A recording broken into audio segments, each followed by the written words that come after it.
Today's second date is going to be an interesting one. We don't get a lot of requests from people who haven't seen somebody in a long time, but every once in a while we do. And Nova is on the phone today for a second date. The guy she wants to call, she went out with over a year ago. Whoa. Almost 2 years ago, it says. And her reason for wanting a second date with the guy is definitely something we've never done on this show before. I'm not going to tell. I'll let her tell it. Nova, how are you? Good. How are you guys? Not too bad. Very curious. What's the name of the guy you want to call today? His name is Craig. Craig. And you went out with him like almost 2 years ago? Yeah, it was a little over a year and a half ago. And were you the one that didn't call him back originally? Yes. Why? Okay. Well, I felt like we had a really good date, and we ended up hooking up. But I was like in this phase in my life where I was kind of dating a lot, Mm-hmm. and I kind of felt like he really liked me, and I just wasn't ready for that. Oh, I totally Okay, know that that makes feeling. sense. You don't Now you're want a ready. relationship. Now you're ready for it. Kinda. I would hope so. Or open to it at least, Yeah. right? Like, Yeah, I mean, I have sort of a different motive for wanting to reconnect. what's your Okay. motive? So after I ghosted him and blew him off, a little bit later, I found out that I was pregnant. What? Oh. Wait, with his kid? To be 100% honest, I can't say for sure. Oh my Okay. God! Are you So there's a okay. couple people that it could be. Yeah. This Oh is my. dramatic. This isn't just a date. This is a life. At the time, because I didn't know and I was sort of ready for it, I decided to do it on my own. So I have a beautiful daughter, Oh and my gosh. now that she's getting a little older, I'm kind of curious about her genes and where she comes from. So she's Okay. almost 2. No, wait, year and a half. No, she's not even a year yet. Okay, I'm sorry. I'm trying to do the math of conception to now. I'm already Okay. trying to solve the mystery. So now you want to call him and tell him that he might be the father and ask him for a date. Yeah. How does that Well, work? this is how I was hoping you guys could help me. So when I do the math, Craig is the most likely father. Okay, and what are the odds here that we're talking? Like 80-20? It's like 30-40, but he's the 40. Okay. You're the most sure. So- So you're the most positive about him. A little Right. bit better than 1 in 3 chance that it could be him. I don't want to freak him out and tell him, like, you might be a father. So I was hoping you guys could just set me up on a second date with him. And then if it goes well, I could, like end up at his apartment and steal like a strand of hair or a toothbrush Oh, wow. and then figure out if he's the father and then tell him. Okay, so you want to try to steal some of his DNA. Not the DNA that got you pregnant, you some already did other that. DNA. That's a terrible thing to spring on somebody unless you're sure. And I don't know any other way to find out. Okay, so you want us to get you a second date with him so that you can end up back at his place and steal something of his so you can take it to the doctor and see if he's the father of your kid. Well, maybe I could like cheek swab him while he's sleeping and bring it in. I just don't want to bother him with it unless it's him. Oh, I can't wow. decide if Okay. this is like, it feels wrong, but I don't know if it's wrong. Like, if you're a guy, would you rather just know the upfront truth? Like, hey, there's a 1 in 3 chance you may be the dad. Do you want to get tested? Or do you want someone going behind your back and Yeah. trying I to don't know. go detective on you? Just the somebody asking me, hey, or saying, I think you may be the father. Do you want to get a test? I would flip out. Would you Yeah. say "Oh my yes God." or no? Oh, I'd say yes to the test for sure, but you'd instantly assume and you'd instantly be like upset. I see what she means in that sense. So here's the thing, though, Nova. If we get you a date with him, would you actually ever think about dating him? Yeah, we really connected. I just wasn't in a place. And then, God, like, what do you call him up and say, I'm pregnant, it might be yours? I was in a weird situation. Yeah. Well, now it's even worse. I've Yeah. already had the baby and it might be yours. But what are you going to tell him that you have a kid at all on your second date? No, I'll probably just save that if I can help it until after I find out if he's the father. Okay. Okay. All right, so wow. the goal here is get you a second date Huh. so that you can steal his DNA. That sounds so bad, but it's for the good. Yeah. For You good. say it like that. Okay, Huh. well, we'll do that. We'll play a song and then come back and call him and get your Wow. second date, okay? Okay, awesome. Thank you. All right, hang on. There's a lot riding on today's second date. It's Brooke and Jubal in the morning. If yeah. you're just joining us, Nova is on the phone, and she wants to call a dude named Craig. They actually went out about 2 years ago, and... Hey, Nova, did you guys hook up that night? Yes. Okay, yeah, I was wondering, because Nova had a baby not that long ago, and she thinks that Craig might be the father. So, yeah, okay. My detective skills tell me that you guys hooked up that night. Yeah, normally one step leads to this last step. And Nova wants to ask him out on another date, not necessarily because she really, really wants to see him again, but she wants to see if she can go out on a date with him and get back to his place so that she can take a toothbrush or something and get it DNA tested because she thinks he might be the father of her new baby. There's a couple other options, but Craig is 40% probably the father. My question to you, though, is you don't want us to say anything about you trying to steal his No. DNA to get a paternity test, right? Yeah, obviously. No, I don't want to freak him out for no reason. Like, imagine somebody telling you that. Like, I'll never get on a date with him. Yeah. I want to make sure he is the father before I lay that on him. So I just want you guys to set up just a nice second date. Okay. You have good intentions, I know, but the only question that I have is, have you actually already contacted him and he's just not getting back to you? Or is this the first time we'd be reaching out to him in over almost 2 years? No, I haven't reached out to him because I don't know how to explain why I haven't been in touch in so long. Okay. Okay. So you haven't even tried to go out with him again. Okay. No. All right. Well, I'm going to dial his phone number right now. And then, I don't know, I guess I'll just say, hey, life got in the way. You know, she's busy. Because you're the one that stopped talking to him. He didn't even stop talking to you. And life did get in the way. Yeah. I mean, that kept her busy for a while. That's fine. Anything you need to say to get me a date. Okay. Okay. I'm dialing his phone number right now. Here we go.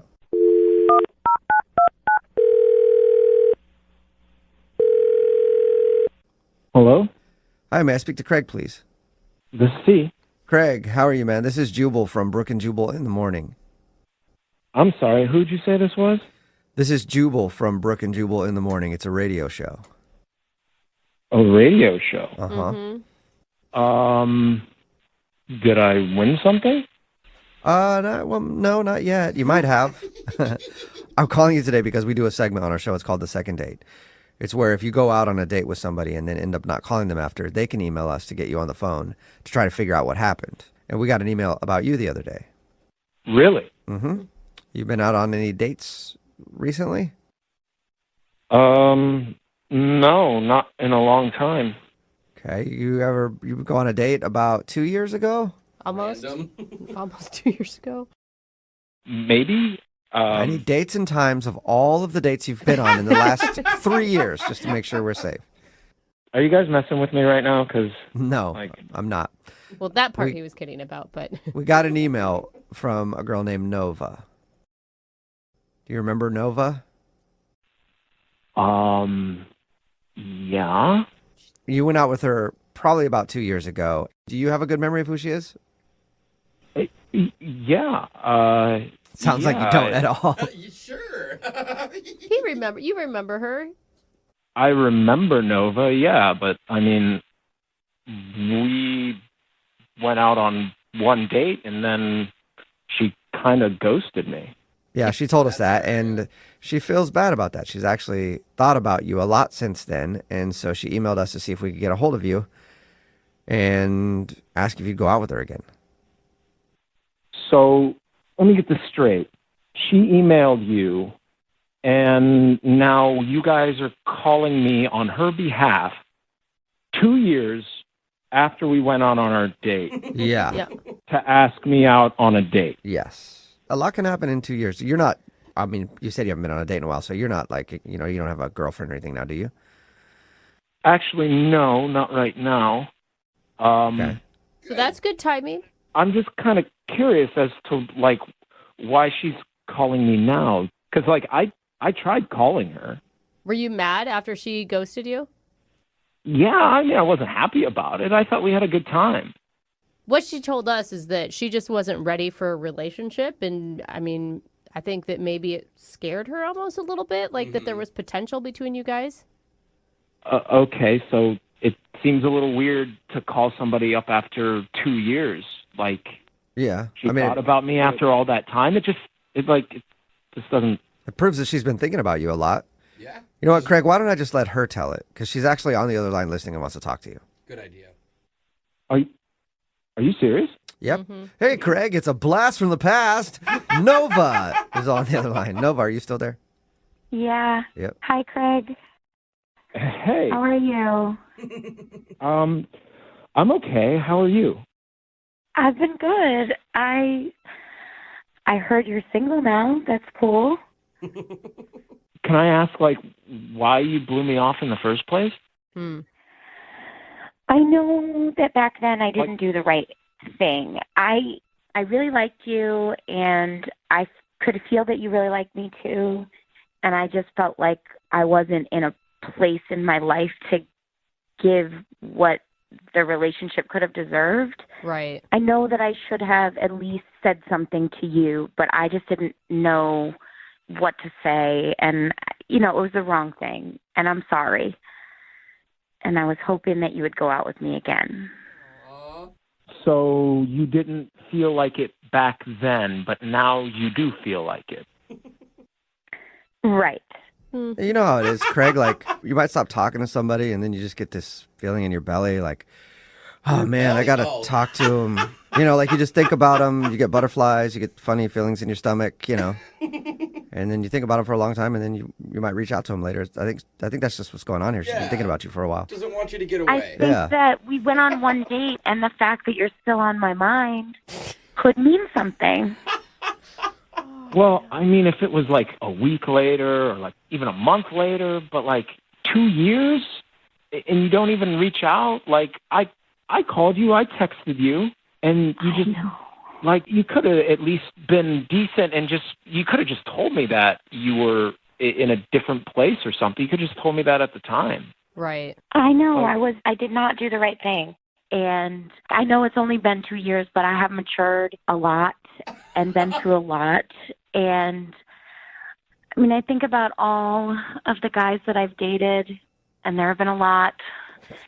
And you were the nicest, sweetest guy that I came across. And I just felt like I had to take this chance and reach out. So you dated a lot of people. Does that mean like you hooked up with a lot of people? Wait, is that a bad thing, Craig? I mean, you guys weren't dating. I don't know. Like somebody goes out, they start dating a bunch of people, and then they just want to go through the cycle again. Like I don't want to just be somebody that just gets used and disregarded. You don't want to be like a booty call every 2 years? 2-year booty call? Yeah.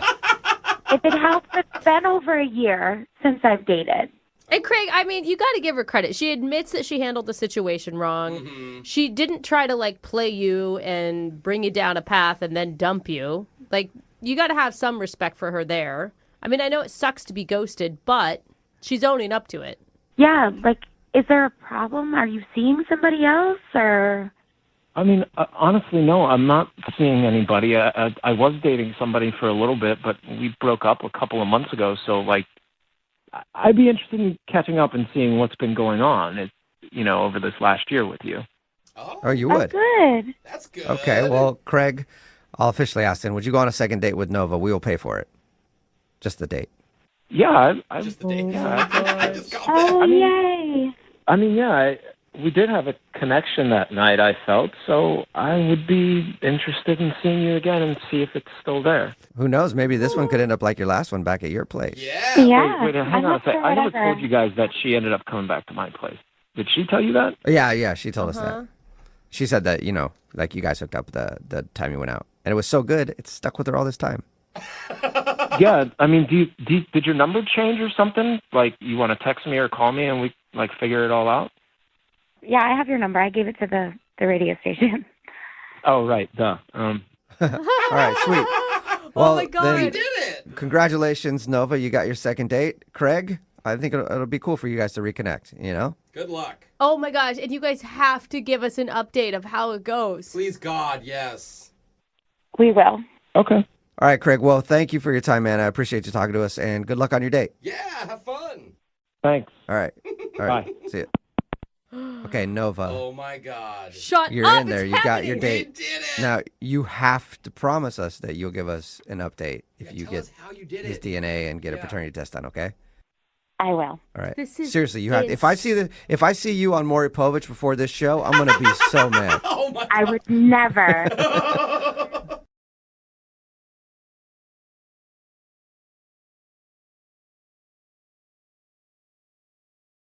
Moving 92.5. Brooke and Jubal's second date update.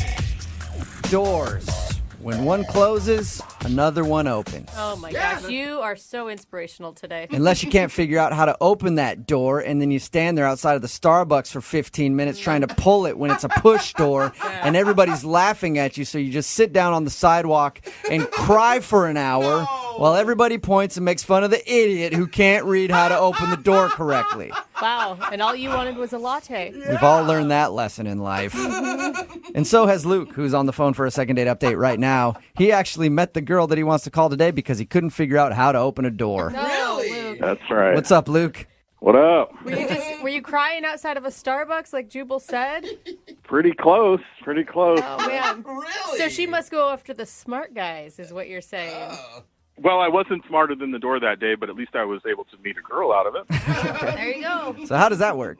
Well, I thought I was going into this building for a job interview, but I'm yanking on the door and the damn thing won't open. I can still hear the frustration in your voice. Yeah. We've all been there.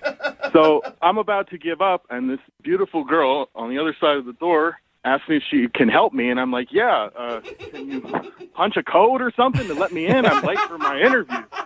She pushes the door open and says, there's no code, just open the door properly. So you were wait. supposed to just pull on the door and you were pushing on it for how long?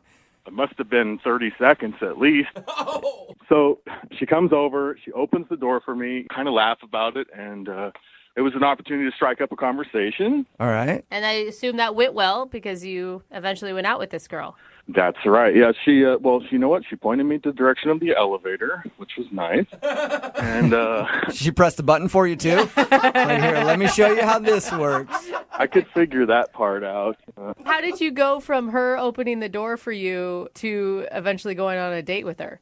So our conversation went from the door to the fact that she actually works at the business that I was trying to get a job at. So I kind of asked her for a little bit of advice, who to talk to, who to schmooze. And I really felt like we had a connection, and she was hooking me up. So I wanted to hook her up. I asked her out for a drink. Right there, but before your interview. Yeah, I did, man. I mean, Wow. she was hot and helpful and sweet. You know, I had to ask her out for a drink. Okay, and Nice. she obviously said yes, which is awesome. Yeah. Yeah, she did. We got to go out on a date, I guess, if you want to call it that. Well, what'd you do? We went out to a bar, we had a few drinks, listened to some music. Okay, I Okay. would call that a date. You said that's, if you want to call it a date, I would definitely call that Yeah. a date. Yeah. I don't know what else it would be.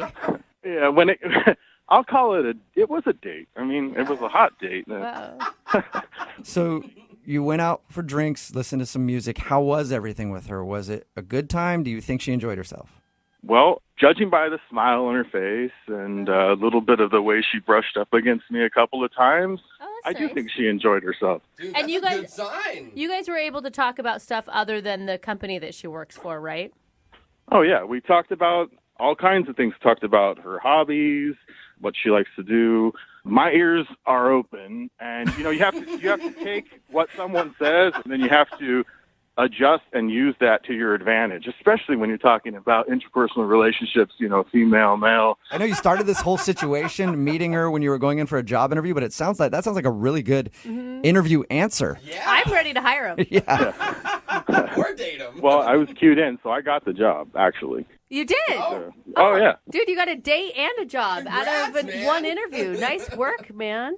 exactly. But that's the problem. During the date, I told her that I got it, Yeah. and she kind of got a little bit cold on me.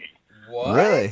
I don't know if I took a position that she might have been gunning for or something, Oh. but I think that she didn't want to mix business with pleasure, I suppose. Wow. Dude, I didn't even think about that. Yeah. So how did everything end? At the end of the night, I got a little bit of nookie from her, a little bit of kiss, Wait, that's kiss, not okay. nookie. That is, we need to redefine nookie, sir. I was like, Well, nice. there was some wetness on her lips. What? So No. Oh my God. look, she licked her lips before she kissed me. I'm telling you. I Okay. tasted All right. Just by that description alone, I wouldn't call you back. And how long has it been since you've heard from her after you shared that wet kiss? It's been 5 days now. Okay. That's not And good. I mean, I've called her like 3 times, and I've texted her about 5 times. I don't know. I'm gonna have to work with this girl, and Right. I need to smooth it out before we start. If she's not gonna be down with me sexually or whatever, that's fine. But we need to like get along because I need this gig. Okay. Oh my well, God, it's like I thought we you will- were so normal, and in 2 seconds, you changed my entire opinion. we will play a song, come back, call her, and get your second date update. And then we'll find which way she's down with you, okay? That sounds good. All right. Hang on.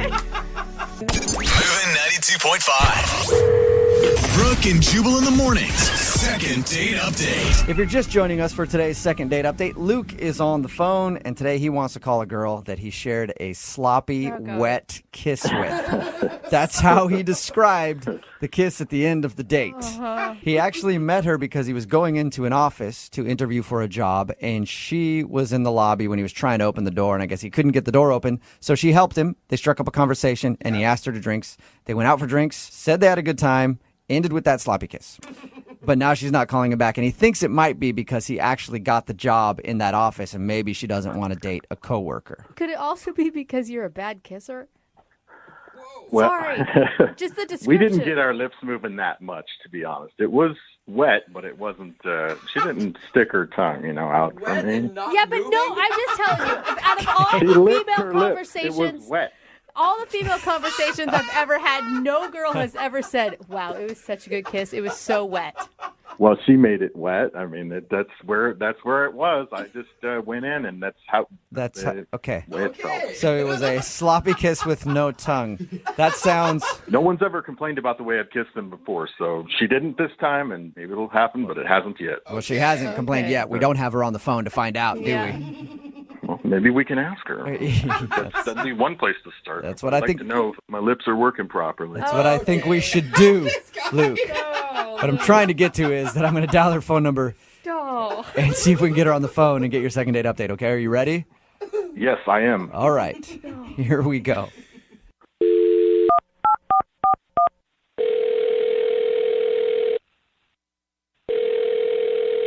This is Antoinette. Hi, Antoinette. How are you? This is Jubal from Brooke and Jubal in the morning. I'm sorry, what? This is Jubal from Brooke and Jubal in the morning. How can I help you? Well, I actually wanted to talk to you because one of our listeners sent us an email about you. Are you sure you have the right number? I think so. Yeah, this was the number that I was given. Your name's Antoinette, right? Yes, it is. Okay, yeah. Then I definitely have the right number because you recently went out on a date with a guy who listens to our show and you haven't been calling him back. So he emailed us to see if we could get you on the phone and find out if he did something wrong. What? I know, it's really weird, huh? Is this a joke? No, it's not. It's a segment we do on our show called the Second Date Update. So I'm calling today about a guy that you went on a date with. His name is Luke. I'm sorry. I don't know who you're talking about. I haven't gone out with anybody named Luke. What? You haven't gone out with anybody named Luke? I've been married for like 3 years. I haven't gone out with anybody. What? You've been married for 3 years. Yes, I'm very happily married. Oh my Did you? By any chance, are you married to a guy named Luke? No, Jubal. No. Did you No, I accident? think I would know. Did you go out to drinks with a guy named Luke and you didn't realize it was a date? Maybe. No. Do you know any Luke? I have zero clue what you guys are talking about. Really? Can you be more clear? Yeah, sure. I bet you'd appreciate that, and probably your husband, too. Wow. We got an email from a guy named Luke who said that he went out with you. He said that he met you when he was at your office applying for a job. He had a job interview. He said he was in the lobby trying to open the door but couldn't get the door open right, and you helped him out. And then you guys... Is that... Ring a bell. Oh, no. Okay. So wait, that part happened? Yeah, that part did happen. I think I just realized who you're talking about. Okay, so you do know a Luke? I met a Luke a couple days ago. He came in for a job interview. Okay. Did you go out for drinks with him later on? Absolutely not. No, I was interviewing him for a position at our company. Wait, you were the one doing the interview? Yes. This doesn't make any sense. I'm so confused. He said that he just met you at that office and struck up a conversation. You guys went to drinks, had fun, even kissed at the end of the night, and now you're not calling him back. He said we kissed? Yeah. Yeah. He said that you guys kissed and everything seemed to be going great, and he was surprised that you didn't want to go on another date with him. Oh, my God. He even went into graphic detail about the kiss, about how it too was graphic. wet and you licked your lips. Jesus Okay, look. So wait, you didn't kiss him? No, there is no way. No, absolutely not. Let me just tell you what actually happened, because this is bizarre. Okay, I'm tired of hearing all this stuff. Okay, look, this young man, Luke, came in for a job interview. Brought him into my office. Sat down, interviewed. We went over his resume. He was kind of fidgety. He was kind of acting a little strange. And I sent him on his way. And in the last couple of days, I've been getting flooded with emails, phone calls, messages, asking about the job. Oh, my gosh. No. So you didn't even hire him? No, he has not been hired. He told us differently. What was he like in the job interview? He was just kind of all over the place. You know, he just wasn't an ideal candidate. I don't know. He was acting strange. Maybe he was stoned. I don't know. Stoned? Come on. What is happening? That is Luke. He was actually on the other line listening to this conversation and wants to talk to you. I'm so sorry. Yeah, I finally found a way to get you on the phone, Antoinette. Oh, Weird. what? So you were just using us? Okay, Luke, Hi. I've already told you you haven't been selected for the next round of interviews. I sent the letter out several days ago. I'm sure you received it by now. What is going on? Yeah, I got your email, and that's why I've been emailing you a bunch of times. You won't even email me back once. Like, you give me one email, and that's it. Just a dismissal, outright dismissal. So wait, Luke, you lied to us about your date and everything just to ask her about a job. Yeah, it's a lie. Sure, call it a lie. Well, you guys that's, have- Luke, that's what you did. That is the definition of a lie. You told an untruth to get on the air with us and ask her about a job. Yeah, I had to tell you a story so that you guys would actually pick me and use me on the air. I will applaud you. Good story. Yeah, I you know, mean, it was a good story. I can't hate on you necessarily for getting over on the show. It just, couldn't you have thought of a better way to do it than to just lie to us? Listen, I did what I had to do, man. Sorry that I had to lie about it. But you know what, Antoinette, we wouldn't even be on the phone right now if you would have just given me the job that I deserve. Oh, my God, crazy. You know, I'm sure that you did prepare, Luke, but unfortunately, you're just not a good match for our firm. That's bullshit. All right, I'm the best candidate for that job, and I know it. Excuse me, Luke. No, you're acting extremely unprofessional right now. I'm unprofessional. You are unprofessional. I deserve answers. Why? Why am I not getting this job? I've been putting in all this effort. I Luke, need answers. like I said, we found a more qualified candidate. There's nobody more qualified than me. I saw everyone coming out of that building. Look at my resume and see all the experience that I have. You know, I looked at your resume, Luke, and I'm the one calling the shots. This is not how you go about getting a job. You sure getting a radio station to call you and ask you about a fake date is not the best way to get a job, Antoinette? Yeah, look at all the trouble I went to get these people to contact you. You are unreachable. Luke, and if I ever had any thought about reconsidering you for this job, you have absolutely lost that opportunity. If I'm not qualified to be the face of your company, I don't know who is. I stood outside of that office for 3 hours, and I watched every single candidate come out of there, and not one of them is as qualified as me. You stood outside the office building for 3 hours? Yes, because I do my research. And you know what? It shows that I care. Oh my gosh, Luke! I mean, I get that it can be frustrating to be out of work and looking for a new gig, but this is not the way to do it, man. Well, I can't catch a f***ing break. Damn it. Oh, dude, I'm sorry. I'm It's sorry, okay. Luke, but I think you need to be a little more level-headed Yes. when interviewing for a job. I've got other work to do. Can I please get back to my actual job? In 1 second, I will let you do that, Antoinette, and I appreciate you telling us what happened. But I do have to ask you, would you like to go out on a second date with Luke? Or a date with Luke? You're fucking kidding me, right? Well, I got to ask the question. It is a second date update. I know it turned into a crazy job applicant trying to use us to get at the person who wouldn't hire him, but would you like to go out with Luke? At least give me a shot at an internship or something. I feel like I've proven myself. You've proven how crazy you are, Luke. Okay, look, I wish you well. Okay, good luck in the job search, but there's no job for you here. You know what? I am going to get a job eventually. And when I do, I'm going to make sure it's in the same field, and I'm going to take down your entire business. You won't have a job. Wow. I Have a place to go, to work. Yeah, okay, you get a job at another mailroom somewhere and take our mailroom down. I'll be waiting. Brooke and Jubal in the morning. Text in at 78592 that says, that's the craziest guy I've ever heard, which is saying a lot for a second date update. Another one that says, you guys shouldn't be upset. You've been used for far worse things. That is true. Yeah, it's a We're good talking point. about today's second date update. If you missed it, this dude named Luke said he wanted to call a woman named Antoinette, who he went out on a date with. We got her on the phone and found out they didn't go on a date at all. He made up an elaborate story about their date so that he could call her and ask why he wasn't hired for a position at her company and proceed to yell at her, telling her that he's the right guy for the job and I'm a people person. It's usually good to make up a lie about how you shared a wet, awkward kiss with your potential boss. Yeah. So that usually works out good. No date and unfortunately no job for Luke. Yeah. man. He's Apparently a they little gave it to frustrated. somebody else. Yeah. Well, good luck to him. Hopefully he does find a job. Moving 92.5.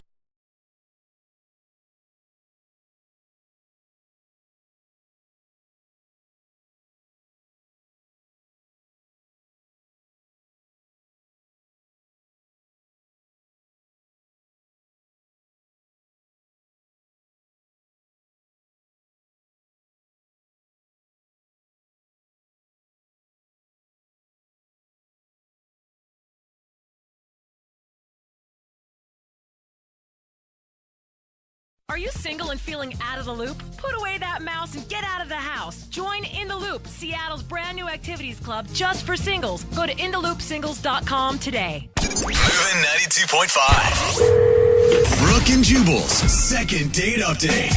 I'm pretty excited about today's second date update because from reading the description of the date on the email that we got, it sounds like we're going to be doing a second date update with one of the members of the Three Stooges. What? Or all three of the Stooges. Did someone like slip on a banana peel or Kind of something? sounds like that. Tiffany, who is on the phone with us right now, wants to do a second date update today. She wants to call a guy named Eric. But the description of your date, Tiffany, in your email sounds like you had one of the worst experiences ever or one of the most hilarious if you like slapstick comedy.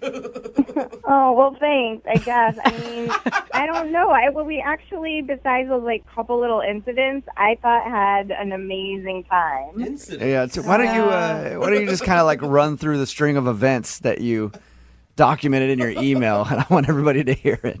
Well, first of all, I was really excited to go out with Eric, and we decided to meet at a bar for happy hour, and I ended up, traffic was terrible, and so I think I was about 20 minutes late.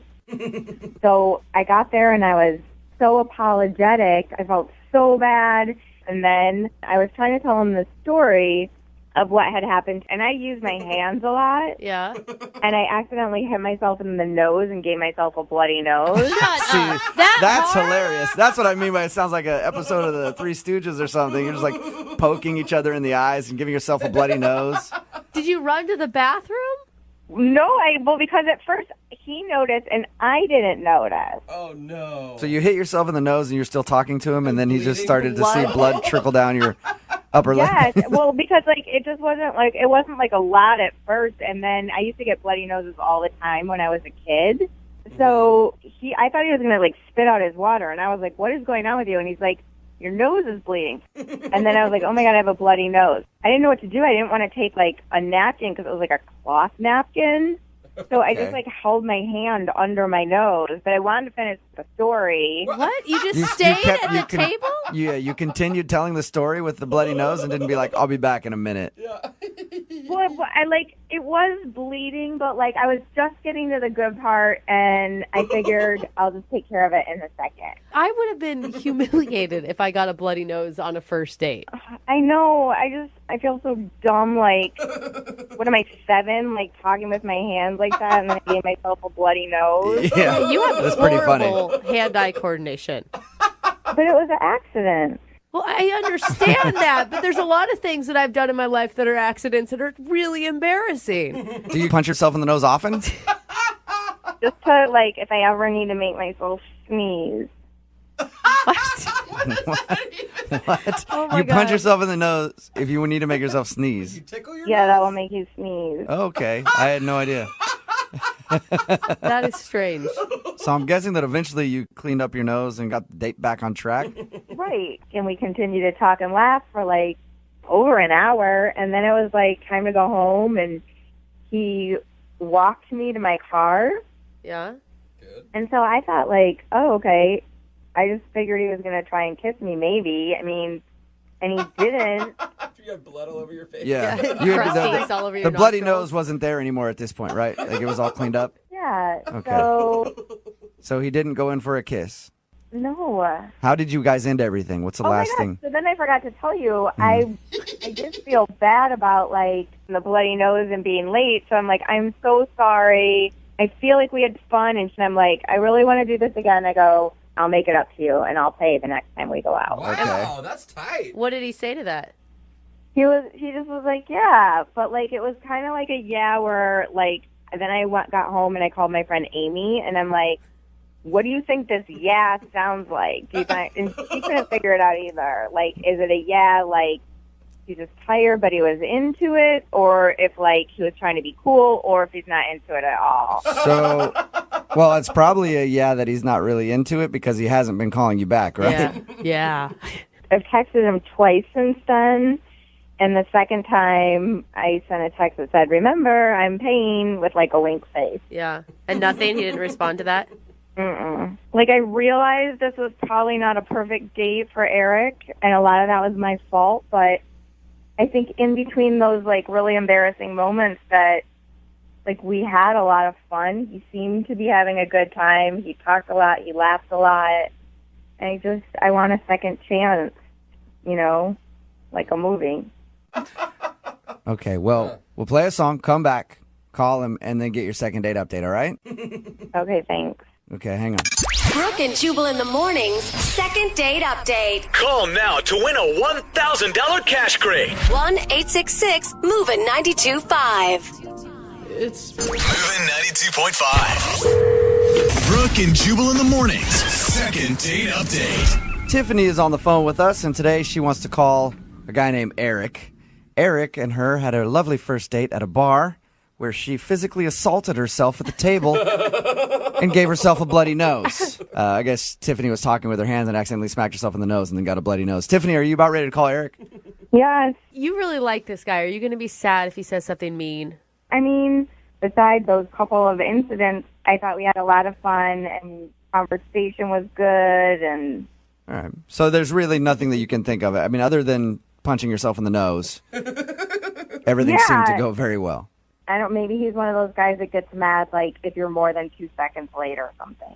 Oh, yeah, that's right. Because you did show up about 20 minutes 20 late. minutes late. All right, well, I'm going to dial the phone number right now, see if we can get him on the phone and get your second date update, okay?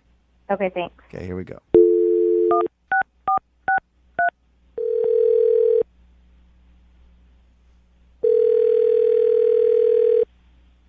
Hello? Hi, can I speak to Eric, please? Yeah, speaking. Eric, how are you? This is Jubal from Brooke and Jubal in the morning. Sorry, man. I don't really, I'm not going to buy anything or whatever. No, I'm not trying to sell you anything. I just need like 5 minutes of your time. Whoa. He thinks I'm that a we're selling telemarketer. him something. I mean, kind of. I'll dial him back. Okay. See if I can get him to invest in some life insurance. Maybe buy some door-to-door meat. Yeah. 2 birds, 1 stone.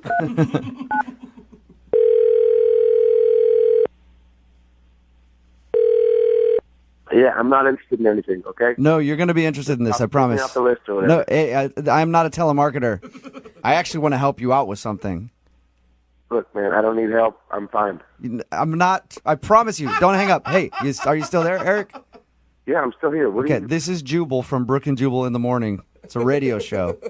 And I'm not calling to sell you anything. I'm calling you because I got an email about you from one of our listeners. What? Yeah. Now are you a little interested in what I have to talk about? I mean, not really, but what are you talking about? You recently went on a date with a girl named Tiffany, right? How do you know that? Because Tiffany emailed me and asked me if I could get you on the phone and find out why you're not calling her back. She works for the radio station? No, she listens to the radio show and asked if we could call you to find out if she did something wrong on your date because she would like to see you again. So she's wondering why you're not getting back to her. I mean, I don't know if I want to talk about that stuff on the radio or whatever. Is there If anything? she emailed you, she'll tell you whatever she wants. I don't really feel comfortable Yeah, talking but about. she doesn't know. I mean, unless it's something that is your personal life and embarrassing about you, I can understand you not sharing that. But is there anything I can tell her just to give her some sort of advice? I mean, like, talk to her about it, and you'll get a sense of why no one's going to go on another date with her. Well, I talked to her about your date. She told us about it. She said there was an awkward moment where she accidentally hit herself in the nose, and her nose started bleeding. Yeah, that was one of many incredible moments of the date, yeah. Incredible, but I don't said think you mean incredible sarcasm. like an actual good thing, right? No, I mean, it is like the most sarcastic thing possible. Yeah. Well, I appreciate you staying on the phone with me for a few minutes. If your date was that bad, don't you think it'd be nice to give her some advice so that in the future when she goes out with people, it isn't as painful as an experience as it sounds like it was? She's just the weirdest person that I've ever gone on a date with. That's intense. How so? You ever meet one of those people that just blows everything up into, like, the biggest possible deal? Like, oh, my God, the traffic was the absolute worst. Like, everything is underlined. Yeah. Everything is in caps lock. Everything is just 15 exclamation points. She was like, the traffic was the absolute worst traffic I've ever been in. Like, take New York traffic and take LA traffic and take Mexico City traffic or whatever she said and add them all together. That's the traffic I was just in. Can you believe it? And it's like, there's no way to possibly believe that. That's ridiculous. It seems like you didn't even give her a chance, though. I mean, if you're talking about, she just obviously felt bad about the traffic and was trying to make up for it. I see your point, but it was with everything. It wasn't just the traffic. It was every single element of our date, every story, every, like, reading of the menu. Whoa. You know, like, oh, my God, they have margaritas here. Oh, my God, I love margaritas, but I want it to be the best margarita. And the margarita comes, and it wasn't just like, take a sip and like, this is pretty good. You want to try it? It's like, oh, my God.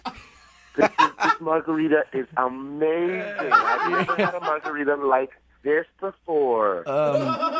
I've definitely been around those type of people. I know exactly the type of person you're Yeah, explaining. you just pray you're not at their table, but you just hear them from the other side of the room. But come on. This is the most amazing, life-changing margarita you've ever had, Eric. All right. They met a shaman on the top of the hill to, like, taste the salt of the Himalayas on the rim of the drink. No, it's a dumb drink. I tried it, and it was like, yeah, it's a margarita. It's a margarita. Poor girl was just excited. Yes, I've had you a guys. margarita in Give my her life. A break. You know? Hey, we talked to her a little bit, Eric, and I didn't get that vibe from her at all. Really? Yeah. I don't know. She described the date as like one of the best dates she'd ever been on, and it's Eric true. was the greatest guy she'd ever met. That's true. Right. She kept telling, like, she had a bloody nose and like stayed at the table and kept telling her story and was like, and then I'm just sitting there and be like, you know, do you need something? Do you need a napkin or whatever? Yeah. And she's just like, oh my God, you're the greatest guy. You're just like the greatest guy. I'm like, you have blood coming out of your nose. You're like, no, I'm not the greatest guy. I'm just a human, and I noticed somebody else with a bloody nose, and I thought I might give them something to wipe it up with. Hey, Eric, I really appreciate you giving us a little bit of information on your date, man. That's awesome. Yeah, I mean, I'm as exhausted now as I was after the date, just thinking about it. Well, that was the It feels most... like it's like a marathon, or like 3 marathons, or like the longest marathon in the history of the world. Eric, I should also let you know that Tiffany is actually on the other line listening to this conversation. What? Oh, hi, Eric. That was really mean. I don't know why, if you were having such a bad time, first of all, that you stayed. Second of all, you were laughing and having a good time and telling stories, too. And third of all, that really was the best margarita of my life. And I'm not ashamed to share that with people. I suggested more drinks because I was going out of my mind. Oh, because I'm not all bitter and like, margaritas, who cares? I was going out of my mind, and I was just praying that the next drink you would see that if that margarita actually was the greatest margarita in the world, then by default, the next drink could not be as amazing. But it was even better. Of course it could. It's probably from the same batch. That's how they do it at restaurants. Eric, why you gotta be so mean, right? You're telling me that you didn't have any fun at all with Tiffany. She sounds like a fun girl. Thank you. Yeah.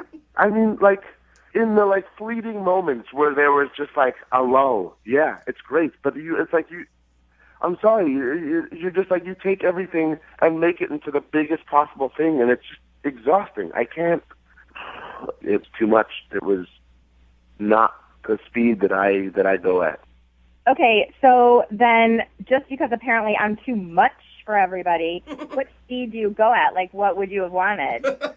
Just a normal conversation. I just want to have a normal conversation, okay? I don't want to have to feel like everything that we're talking about or everything that's been experienced is the greatest thing in the world or the worst thing in the world. I just want to have a calm, just regular, normal conversation. That sounds like the most boring date of all time.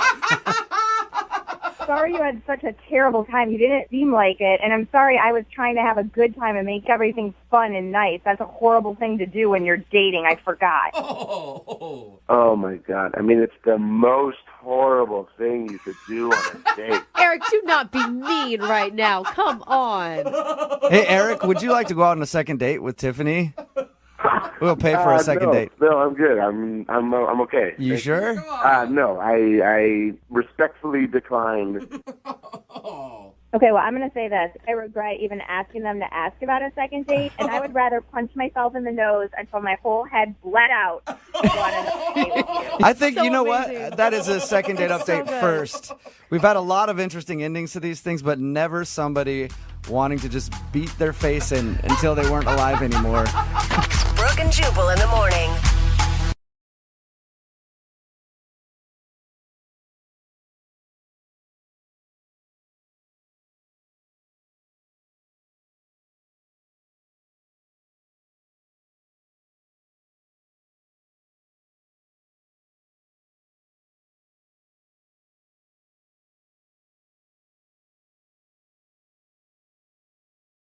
Moving 92.5. Brooke and Jubal's second date update.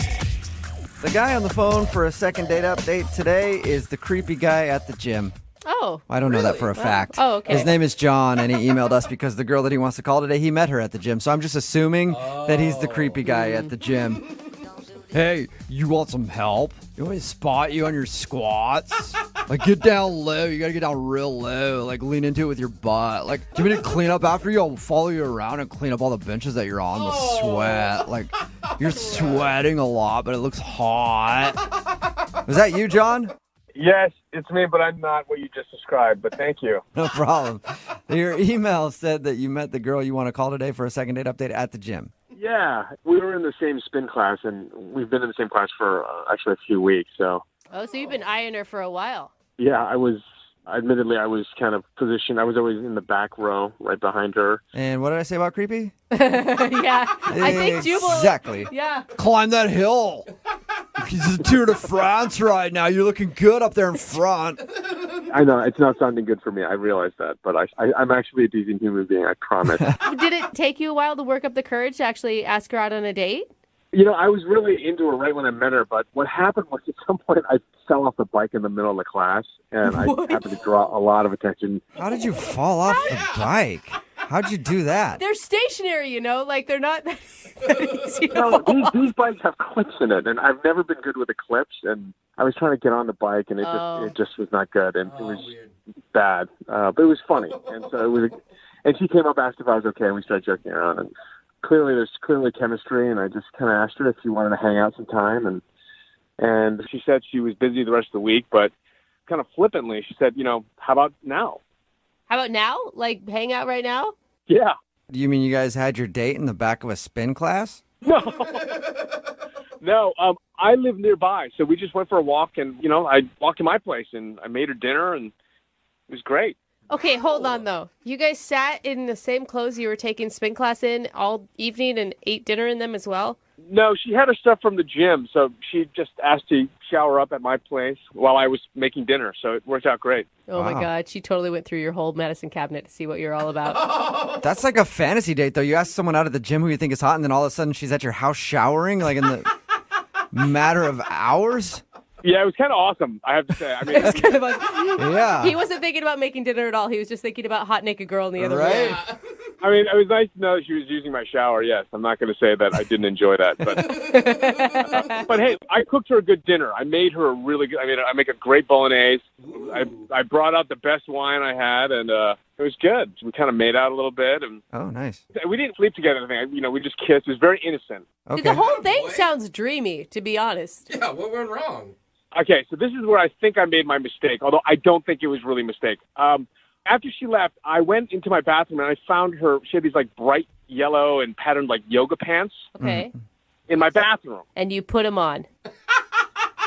I did. Actually, I did. Just as a joke, I Shut put them up. on and I took a selfie. That's pretty funny.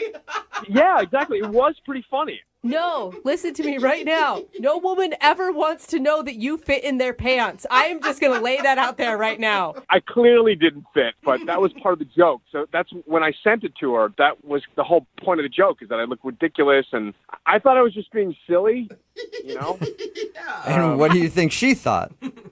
I don't know, because she never responded, and She didn't respond? Oh. Dude, that's a big thing to just leave hanging there in the text world. Like, no response, not even a, happy face or... nothing. No, wow. So you put on her pants, texted her a picture, and that's the last time you heard from her. And I sent her another text saying, listen, hey, that was totally a joke. I was just trying to be funny. Do you actually want your pants back? And nothing. Dude, and I will say, to not respond to that, those yoga pants are freaking expensive, man. If she wants me to replace them, I will absolutely to replace them and whatever she wants, but I can't get a hold of her in any way. She won't get back to me. How bad did you look in the pictures? I mean, I look ridiculous. That was the point. I look so bad. I'm just saying, maybe it was a turnoff. Maybe she saw the picture and she's like, now I can't. Oh, no. Like, I can never get that image out of my head. That's really depressing if that's right. So do you want to ask her for another date, or are you just trying to give her pants back? I would love another date because I thought it was a great fit, and I thought she was... The pants or her? Like, are you just trying to wear some more yoga pants? No, I would like to get those pants back to her and apologize if I offended in any way, but I don't know what went wrong, and I feel bad if I drove her away from her gym. You know what I mean? Like, it's a great gym. Yeah. I feel horrendous if I did that. All right. Well, we'll play a song, come back, call her, and find out if you wearing her yoga pants ruined your chance at a second date, okay? Thank you. All right. Every time. Moving 92.5. Brooke and Jubal in the mornings. Second date update. Right in the middle of a second date update, and if you're just joining us, I bet John, who is on the phone to do a second date update today, wishes he was dating in the 20s. You know, back when you could try on a woman's yoga pants and you'd always get another date. Back in the 20s, they were switching up yoga pants left and right, but now you put on a woman's yoga pants and all of a sudden you're a weirdo creep. Right, John? I am not a cross-dresser, okay? I am not. It's okay if you are, John. You're in lovable company here. I don't even like yoga, to tell you the truth. Well, you like wearing your date's yoga pants, and that might be a problem for you.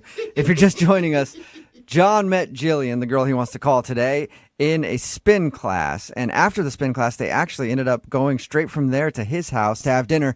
And she showered over there to clean up after the gym and left her yoga pants. And after she left, he put on her yoga pants and texted her a picture, hopefully to get her to laugh at the fact that he was wearing her yoga pants.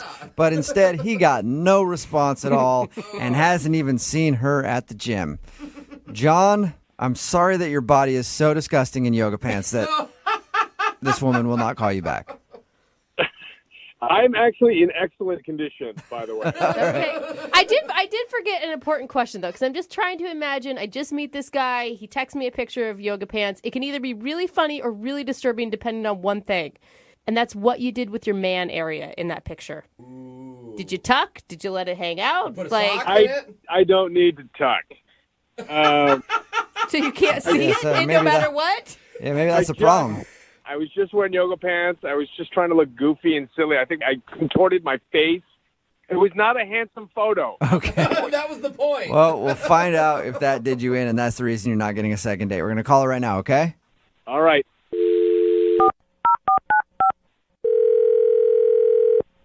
Hello? Hi, can I speak to Jillian, please? Yeah, this is her. Hey, Jillian, how are you? This is Jubal from Brooke and Jubal in the Morning. Who? Jubal from Brooke and Jubal in the Morning. It's a radio show. A radio show? Yeah, like the kind that's on the radio. That's a really good descriptor. Thanks. Yeah, I get what a radio show is, but why are you calling me? Oh, I'm calling you because we recently got an email about you from one of our listeners. About me? Yeah, it's a guy that you went on a date with. What? Mm-hmm. His name is John, and he looks pretty damn good in your yoga pants. Oh, my God. Oh, no, that's not good. John emailed us about you because you aren't calling him back. He emailed you and told you about me? Yeah. And told you about the photos? A little bit, yeah. Yeah, he told us that you met at a spin class, went back to his house and had dinner, and then after you left his house, you also left your yoga pants there, and that's when he took it upon himself to put on your yoga pants and text you a pic. Oh, my God. I mean, from his description, your guys' date sounded dreamy. The date was fine. I'm just not really feeling him. Why is that? Is it because he texted you a picture of himself wearing your yoga pants? It was definitely the picture, yes. Dude. Wow. I mean, it was risky, right? It could border like funny or super creepy. And apparently it went super creepy for you. Yeah. Why wouldn't you just think it's funny that he's wearing your yoga pants? I mean, he was trying to joke around. You can at least see the humor in that. Yeah, no, definitely. I see the humor in the pants, but did he send you the photos? Have you seen them? No, he's only sent them to you, I think, or maybe some friends. I don't know. But I'd like to see them. If you got them, you want to shoot them to me? I'd like to see. Yeah. Trust me, you don't want to see them. They're creepy. They're that bad? Come on. Yeah. What's so Dude, wrong with it? It's the man area, isn't it? No, it had nothing to do with him wearing my yoga pants. Then Then what was so bad about the picture? Yeah. He's shirtless in the picture. Is his is that- shirtless body that disgusting to you? It really grosses you out? No, he's got tattoos on his chest. Oh. Okay, and? Well, on one side of his chest, he's got a gun. Whoa. Oh, really? Like a very intricate gun. Okay. That can be a little jarring, maybe. And then on the other side, he's got the words kill count. Kill count? Yeah, with a bunch of tally marks underneath it. Whoa. Like he's a murderer? What the hell? That is creepy. All right. No wonder you didn't go to retrieve your yoga pants. Yeah, no, I know, and I want nothing to do with that. Okay, I'm sorry. Can I interject? Can I step in now? Sure, I guess. I'm scared, so early. go ahead. What's that? John is actually on the other line listening and wants to talk to you, and so that was him. Are you kidding me? John's on the phone right now. Hey! Sorry. Please don't freak out. Can I explain this to you? I cannot believe this is happening right now. I can explain this. It's not at all what you think. I swear to God. A gun with kill count isn't what she thinks? Okay, first of all, it's not. I didn't kill people. I hunt deer. I hunt deer with my dad since I was a kid. That gun you saw is actually the tattoo of the rifle that I got from my grandfather. It's a Remington deer rifle, and the kill count is the number of deer that I hunt. And I'm a licensed hunter. I drive a pickup. I got barrels of shelled corn in my truck. You're not helping your case. I just hunt deer. I don't kill people. I'm not, I'm not a gang guy at all. I just hunt, and and I'm a very responsible hunter. I prepare the venison. I store it. I use the whole deer, and that's all it is. Oh. John, how do I know that you're telling the truth? How do I know that this is about deer hunting? I don't have a criminal record. That just means you've never been caught. Yeah. You're a really good murderer. Do I look like a murderer? Sure. I mean, would a murderer be in a spin class? Really? A really good question. No, murderers like to stay healthy too, okay? This is just getting out of hand. This is super strange to me. I don't like guns. I don't know you. I don't know who you are. Anyone can be at the gym, and I don't know. I have a bad taste in my mouth. I totally understand that, but just to let you know, I'm a sane human being, and what's strange to me is how the yoga pants did not repulse you. Yeah, no, I mean, the yoga pants thing was funny, but it's the fact that you have kill count written on your chest with a huge gun. You can't just send photos like that to people. I mean, you got to explain that. Plus, it's a really mixed message with those yoga pants on. Yes. Okay. I get it. I didn't really think of the optics on that, and I get your point. But I am not creepy. I will not hurt you. I am a good cook. Yes. Yeah. You are a good cook. You have that going for you. And did you like my bolognese? Yeah, it was good. Okay, that was with venison. That's with venison that I murdered. And Are you sure you're a hunter? Bad joke. My sarcasm is not coming across. It's just part of how I grew up, and there's no threat. I swear. Even still, can you still be attracted to him if every time you guys hook up, you have to look at a gun and kill count on his chest? What if I take a Sharpie and just put an S in front of the kill? Skill count? Creative. That sounds much more refined to me.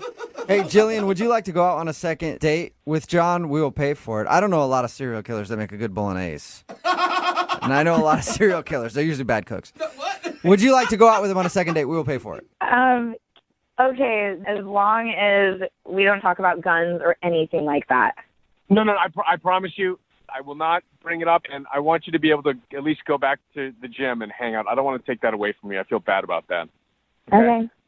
So does that mean you're going to go out on another date, or you're just going to go back to the gym? Yeah, no, I'll go on another date with him. Okay, make sure to call someone beforehand just in case. Yes, thank you. Jillian, are you glad to know that John's not a murderer? Absolutely. I don't want to see what other tattoos he does have, though. Actually, John, do you have any other tattoos that I should know about? Why don't we get together and talk about that? Yeah, he definitely does then. Brooke and Jubal in the morning. Text in at 78592 that says, would a murderer leave permanent evidence? Come on now. Yes, they do it might. all the time. Yeah, they do. That's how I get caught. Talking about today's second date update. If you missed it, this dude named John wanted to call Jillian. They met at the gym and went back to his place, kind of fooled around a little bit, and then she left. And she actually left her yoga pants there, and he sent her a picture wearing her yoga pants, joking around. And he thought that was the reason she wasn't calling back. But we got her on the phone, and we found out the reason that she wasn't calling back was because he did take that picture and send it to her. She thought the yoga pants was kind of funny, but she didn't like the tattoos that he had on his chest. Yeah. He had a tattoo on one side of a gun, and then on the other side it said kill count and then notches. And apparently he's an avid hunter, and those are all the deers that he's killed. Which I do have a bone to pick with him because deer hunting, not that cool. I mean, if you're like notching down some elk you brought down with a bow, then we're talking, okay, buddy? Somebody else texted in 78592 said, who the hell keeps track of how many deer they've killed on their bodies? I'm an avid hunter, and I would never do that. Yeah, it is a little strange. And deer are kind of like forest rats. They're everywhere. They did agree to go out again, though. Yeah. Which is weird. Because you figure a tattoo like that, if it's a big enough turnoff, she wouldn't want to see him again, but she decided to go out with him one more time. And like, imagine going to the beach with him. Like, stuff like that. Like, you gotta show that off. Yeah. Nobody's going to mess with you. Like, if he ever It's a good point. Somebody's acting up at a bar and he takes off his shirt, they're going to be like, okay, fine, you win. Remember, if you want to do a second date update, all you have to do is email the show, and we will call the person who didn't call you back. We'll give away another Vegas trip coming up in just a few minutes at 8:10. Moving 92.5.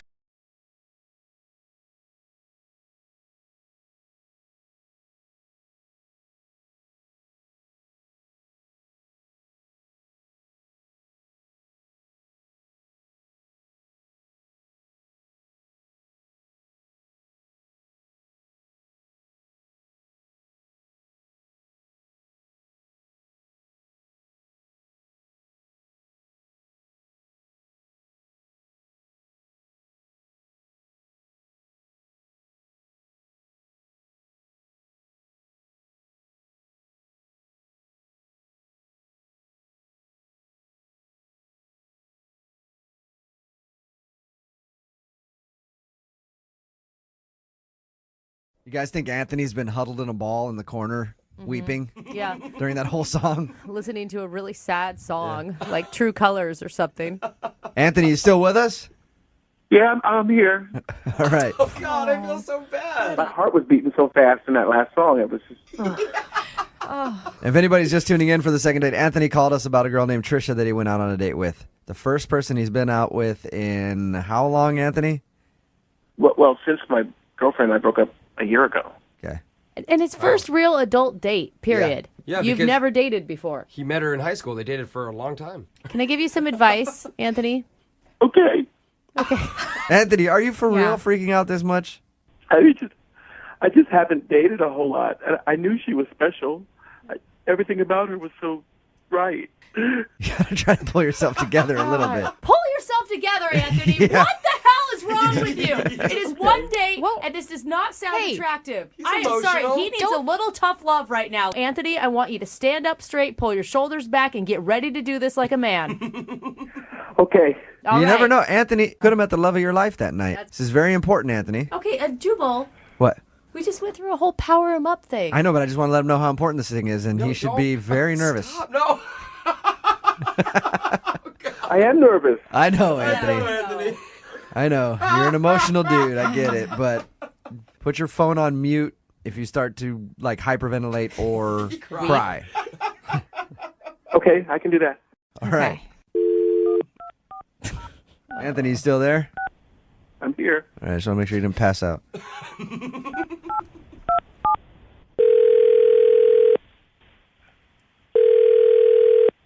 Hello? Hi, I was looking for Trisha. This is she. Hey, Trisha, how are you? This is Jubal from Brooke and Jubal in the Morning. It's a radio show. Hi. How's it going? Good. You recently went out with a friend of mine. I did? Yeah. His name is Anthony. You remember going out with a guy named Anthony? I do. How is he? Wait. Okay, you're on the radio and he's your friend. I'm on the radio, so I have lots of friends. Oh, God. Yeah, and Anthony happens to be one of them. Okay. And he said that he really enjoyed the date with you and thought that you guys were going to go out again, but you haven't called him back or responded to any of his messages or voicemails or any of that. So I wanted to call you and ask if he did something wrong on the date. That's just weird that he's having you call for him, but he did have a really great time on the date. That's true. He did? Did you not have a good time then? I mean, I had a good time, but I think that Anthony had a really good time. Like, Was he just too eager on the date? well, it wasn't really on the date. It was afterwards. What do you mean? He tweeted like 5 times about our date within like 2 hours. Oh. So What? he went back after your date and just started tweeting about it? Yeah, he was like, he tweeted "Lonely No More," most amazing date of my life. Oh, my God. Points. Oh, that's awesome. That is horrible. What were you? Well, wait, it gets better. It was like, is this what love really feels like? God. With exclamation points and question marks. Are you scared at this point, Trisha? I mean, yeah, especially, okay, how about this one? At last, my love has come. And he did, in parentheses, put Etta James. No. Oh, no. Oh, Oh, no. Really? He's quoting Etta James on his Twitter feed. Trisha? Yeah. I should also let you know that Anthony is currently on the other line right now listening to this conversation. Are you serious? Hi. Oh, God. I'm sorry if it creeped you out a little bit. I mean, I was just trying to make a really nice evening for you, and This is so awkward. It's amazing. Oh, my God. I thought we were having fun. Okay, well, the date was very nice. You took me out on a very nice date, and it was fun. But seriously, Anthony, you tweeted, "Oh, my God, freaking out. I think I hear church bells."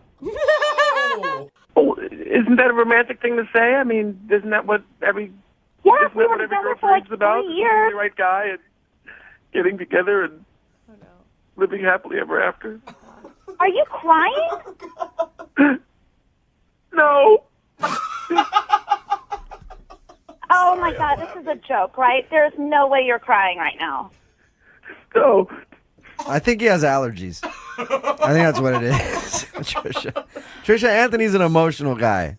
Anthony needs therapy. Amen. I am sorry. Trisha, Anthony, let me help you out a little bit. Trisha, if you didn't know, Anthony just got out of a long relationship with his high school sweetheart. You're the first girl he's been on a date with since high school. Dude, be single for a while. Seriously. There's so many great things about being single. Like, go experience life a little bit before you tie by yourself myself? into a relationship. Yes, Anthony, it's okay to be single and experience things by yourself. It's actually a very fun time. You can do it. Okay. Anthony, you need to really, dating is hard and it's going to hurt. But you need to find some confidence, dude. What do you like about yourself? I think I'm charming and I'm good looking. I mean, I don't know. Yeah, Trish thought you were good looking, didn't you? Yes, he's very attractive. See, she thinks you're good looking. Okay. Now, Trish, if you could give one piece of advice to Anthony, what would it be? Yeah, stop crying. Yeah. Yeah. Yeah, I mean, like the date was really sweet, and I think that maybe if he just the charming part of it all was very nice, but the clinginess and the just all of a sudden feeling like you were owned by. I mean, I don't know. He needs to baby step it. Baby step. Okay. That's good advice. Anthony, you'd like to go out with Trisha again, right? Yeah, I would very much. Oh, look at that. Do you think you can hold it together and not be too clingy? Yes. I'll work on that. I'll be good at that. At this point, I would like to ask you if you'd like to go on a second date with Anthony. Hey. Trisha, do you want to give him another shot? We will send you guys out. We'll pay for it if you go out with Anthony one more time. I think I'd rather set him up with one of my friends. A friend that you dislike or what? If I go out with him again and this happens, then it is going to cost me something because now I'm going to be the mean girl, and I don't want to be the mean girl. Yeah. And I just feel like he needs a little bit more time to be single. Okay. All right, that's fine. Sorry, Anthony, but you got your answer, and now you know. Okay. Maybe take some time to yourself, especially if you haven't dated in a while. The first girl that you go out with, you will fall for her because you'll think that she's awesome because she's something different than what you've been used to. Mm-hmm. But you need to kind of check your emotions a little bit. You mean I should not share all of myself right away? No, definitely don't. Wait till the third date for the crying. Dude. I was going to say the third year. Okay, guys, thanks for trying. Do like everybody else and save the tears for the bedroom. Okay? I always love it when I receive emails or even text messages in all caps. The email that we got about today's second date was primarily in all caps and exclamation points everywhere. Was it not from Kanye West? No, it wasn't. It was from Anthony. Anthony, what's up, man? How are you? Hey, how you guys doing? Good. I expected him to be like, hey, what's up? How are you? From the way that your email was written. Oh, my gosh. You were a very excitable guy, Anthony. Oh, yeah, I just think I blew it with this girl. You sound like you're about to cry right now. Are you all right? I'm sorry. I'm a little bit upset. I'm sorry. Okay. Who is this girl, Anthony? Her name is Trisha. She was a friend of a friend hooked, set us up on a date. It's been a long time since I've gone out on a date because I was in a relationship. Anthony, are you crying? I'm trying to get it together. I'm sorry. Are you really crying? And that's okay if he is, Jubal. Okay. I'm just saying. Hey, he really likes this girl. I like men who are comfortable crying. Yeah, but you went. Tell us about the girl, You're Anthony. right. She's just real sweet. She's got really beautiful hair. And it smells great, and she's got a funny laugh. And she just seemed like a really nice person. Okay. What'd you do on your date, Anthony? I was afraid of doing anything too romantic and too forward, so I got ice cream and, looked at the water and had dinner. It was just a really nice, fun time. I'm sorry that I judged you. I'm almost in tears right now. Stop, That sounded like. I think, Anthony, what people are curious about is, like, how can you get so attached to a woman that it makes you cry when you've only gone on one date with her? Well, part of it's her, because she seemed like she really liked me. And then, like I said, I've not done this a lot. I dated my high school girlfriend since I was a freshman in high school, and then we were together until a year ago. Okay. So that's all you've had. You've Wow. had one serious girlfriend ever So like 10 years? Yeah, and never dated. right. Ooh. Okay. Wow. Yeah, we need to. That explains a little bit. Yep, it does. So how did the date end between you guys? Did you weep into her neck while she held you? We just hugged because, I don't like to kiss on the first date because, I want to have like a nice, memorable thing Okay. that everything else is built on. Now, your email said you'd be really devastated if you never found out why. Well, I mean, if I'm doing something wrong, I'm going to be alone for the rest of my life, right? So it'd be nice if I could figure it out. I know you're new to this, but it's one date, dude. You get blown off a lot in the dating world. Yeah, It's believe true. me. Yeah, but she seemed to really like me, and she was so sweet, and she's got the best smelling hair ever. Okay. You brought up the hair twice. So you didn't freak out about her hair the whole time on the date, right? Because that could freak a girl out. I didn't mention it. Okay. It sounds like you were really, really into her hair. Well, it's really pretty, and she looks like a shampoo commercial girl. It's great. I don't want this to sound weird or anything. I just really felt like a strong connection with her, and I just don't want to lose that. Okay. I don't think that comes along every day. So, Anthony, little concerned about your emotional state. I just want to prepare you. Like, a lot of times when we get the other person on the phone, they can say some negative or maybe some unflattering things. Are you prepared for that? I think I'll be okay. Oh, God. Oh, no. He's already upset. This is Wow. going to end poorly. Not to make you wait any longer. We're going to play a song. Oh, no. Come back and get your second date, all right?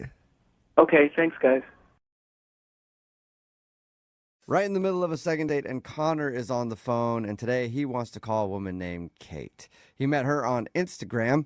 They went out. He says he had a good time, but hold on one second. Hang on. What? Oh, whoa. Cool. That was a big NBA trade.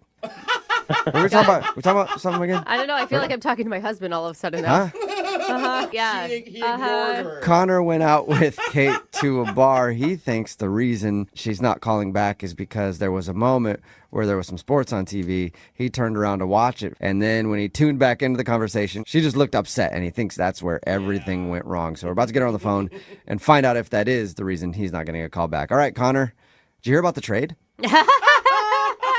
Are you watching, I'm bro? sure Yeah, you Connor watching it right did. now? Yeah. No, but I guess I got to check Sports Center tonight. Oh, yeah. It's crazy.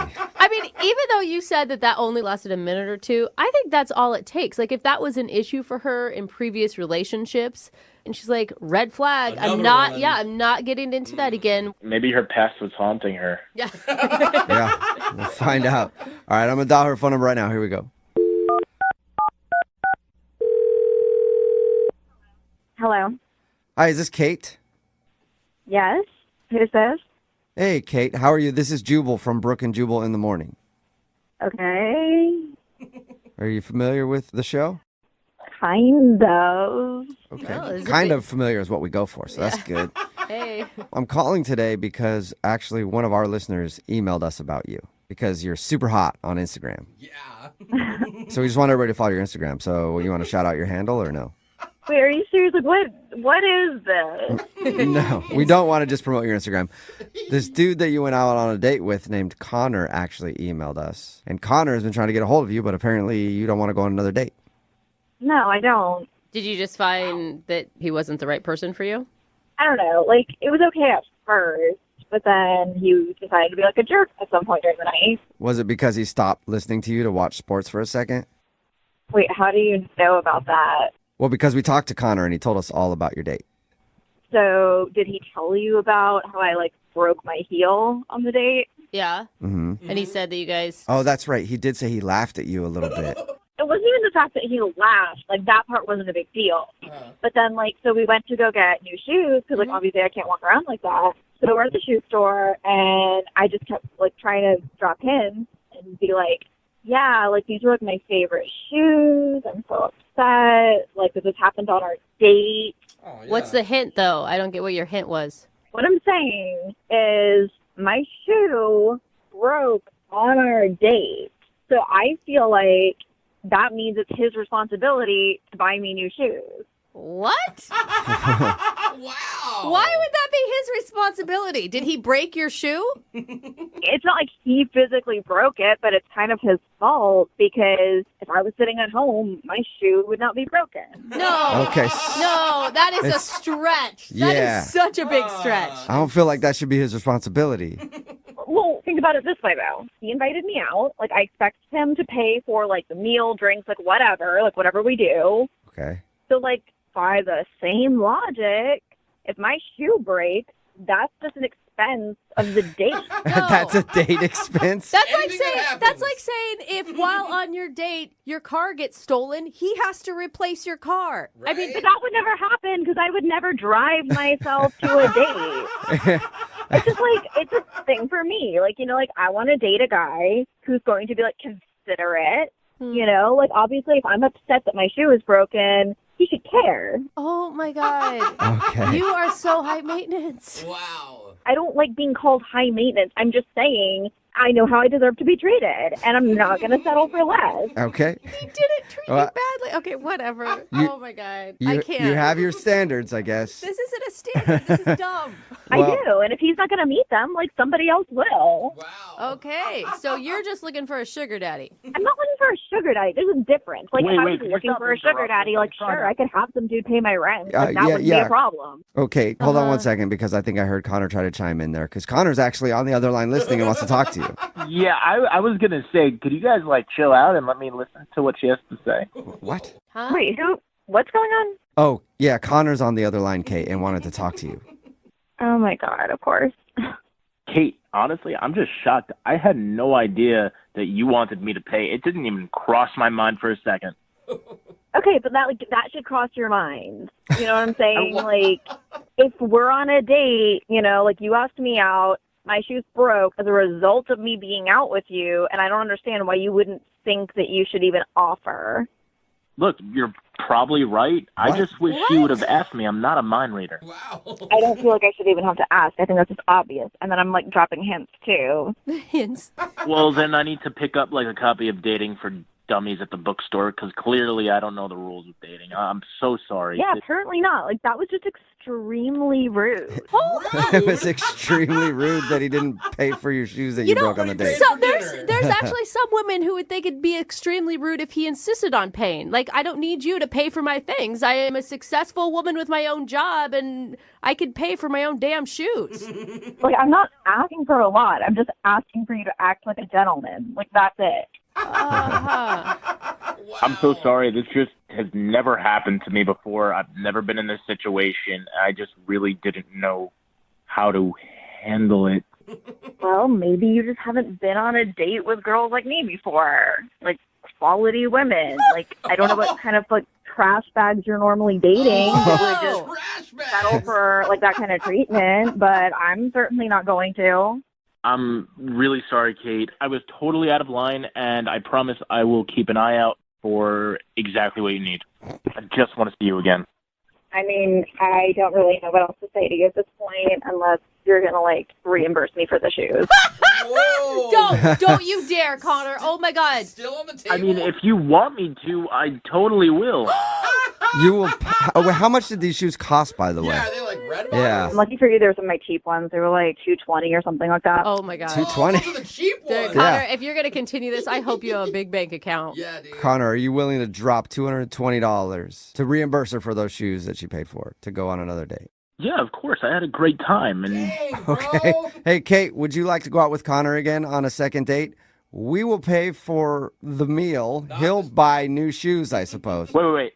Kate, let me just get this out there. I'm not just doing this because I think it's the right thing to do. I genuinely like you. I had a great time with you, and money isn't everything. And I'd rather spend the money and see you again than not. I would be willing to go out with you one more time, but like seriously, if you mess up at all, like that's it. Oh my God. Wow. And you just wait. On your date, her designer bag is going to break. And oh my God, suddenly I need to get a new $500 purse. Zipper popped off. Yeah, who knew? I mean, I'm just saying if my bag did break, he better be ready to replace it. A promise is a promise. Whatever you need, my credit card is ready. Oh my All God. right. I So, can't Kate, believe this is working out. You'll go out with Connor again as long as he doesn't make any mistakes because you have a zero tolerance policy. Connor, you're willing to pay for whatever Kate needs during your date. 100%. Okay, well, All right. sounds like a real love story. Yeah, you might want to have to pay for dinner, Connor, too, because all we have at the radio station are like gift cards to chain restaurants, and I don't think Kate's going to want to eat at those places. Brooke and Jubal in the morning. That was a second date from about a year ago, and from time to time, we like to check in and see how people are doing. Connor and Kate are actually on the phone right now. What's up, you guys? How you doing? Hey, doing well. good. You got some new shoes, Kate, I hope? Yeah. Lots of new shoes? Yes. So what's been going on since you guys went out on your date? Things have been going really well. We've just been living kind of a happy lifestyle together. And, You guys are still together? Yeah. Yeah. Oh my God, this may be the most Wow. shocking second date ever. Yeah. You know, I know there were a lot of people that said we weren't a good match, but we've been together for almost a year now, and we're proving people wrong. Yeah, I mean, people said some mean things about both of you. Yeah, I mean, whatever. I don't care. Like, I am who I am. All right. Well, good. I mean, it At seemed to least work you- out. Like, how serious are you guys? Living together or anything yet? Or Yeah, I mean, It's going good. Like, it's not perfect or whatever, but like, I don't know. I mean, I don't know if it's a forever thing, but we're trying. I don't know if it's you sound super positive about it. wait, stop. Hold on. What do you mean it's not a forever thing? I don't know. I've never been in a forever relationship before, so I don't know what that feels like. I mean, I'm not sure if it feels like this. Wait. So hold on. You're saying after being together almost a year, you don't feel like we're gonna go the distance? Could you I'm just a little lost. No, I'm like just trying to be honest with everybody about how we're doing. It's not always good, or it's not like great, but like we're fine. Okay. Wait, are you serious? We came onto this show and you're gonna just drop this on me like a freaking bomb now? Okay, well, they want to know how we feel. Like, that's the point. It's like, get an update. I'm giving an update. This is how I feel. I'm feeling awkward. Sounds like you need to figure out some things. Wait, Dave, finish that thought. What were you saying? I don't know. Just like sometimes you hear your friends talking about dating and you miss it. Oh, no. Oh, God. Wait, you're telling me you miss dating? Sometimes. I mean, we're just being honest. But, like, don't get jealous. What? Wow, I don't even know what to say. I can't even believe what I'm hearing. No, like, we're fine. I just don't know. Okay, those are two different statements. Yeah. The first one different than the second one. I don't want to just be fine. I mean, if that's honestly how you feel, then maybe we shouldn't be seeing each other. Oh, my no. God. Don't do this Okay, now. well, if that's what you think, then maybe you're right. Oh my You guys, God. What okay. is going on? How many times have you guys broken up and gotten together in the last I year? love you, Well, you've done it a lot, haven't you? Is this normal? No, this is kind of... Wait, so are we breaking up then? What's the status? I mean, I guess so. You guess? What the? Wait, guys, hang on. I want to hear her out. What, you guess? I mean, I don't know. It sounds like you want to, and I don't really care, so... Oh, it sounds like you want to and you don't care. All right. Kate, you're the one that wants to break up. I really wish you had just told me all this before we agreed to go on the radio with them again. This is embarrassing. Yeah. Connor, don't feel bad. Breakups happen, and nobody thought you guys would go the distance. Yeah. Yeah, years Not of, even, not even her. Yeah. Not even Chelsea. So Well, that's rude. Well, kind of the truth. yeah, and you're All the right. queen of not being rude. Yeah. Well, thank you guys for checking in. Check in with us again in a few months and let us know how things are. Good luck. Yeah. Okay. Oh, buddy. Wow. It's the most awkward update ever. The most successful dating site isn't Tinder. It isn't plentyoffists.com, even though that's a really good one. Yeah. But it's actually Instagram. A lot of people meet on Instagram, and apparently that's how Connor, who's on the phone for a second date today, met the girl that he wants to call. What's up, Connor? Hey, what's going on, guys? What's up? You decided to go with Instagram instead of Plenty of Fists, huh? Yeah. I mean, Instagram is the new Tinder, basically. I don't think you heard what he said. Yeah, did I you? don't think you I really. think a lot of people did. Which is Let it fine. slide. Yeah. What's the girl's name you want to call today? Kate. Kate. And how did you meet Kate on Instagram? Well, as it usually goes, you kind of perusing around on the gram and you see attractive women, and she caught my eye, so I started following her.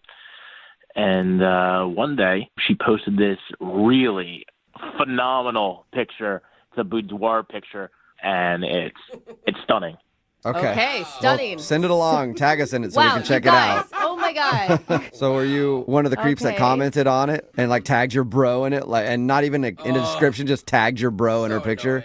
I wouldn't categorize it as creeping. No, what happened was there was a woman who commented on it, and I had no idea who this woman was. And she had said, "You look like a tramp in this photo." Whoa! Damn.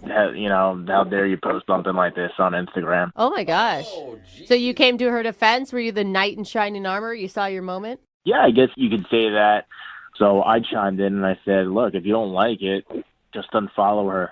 Simple as that." Whoa, damn. Yeah, he came. You said that, huh? Said the F, then you The F. big comeback. Yeah.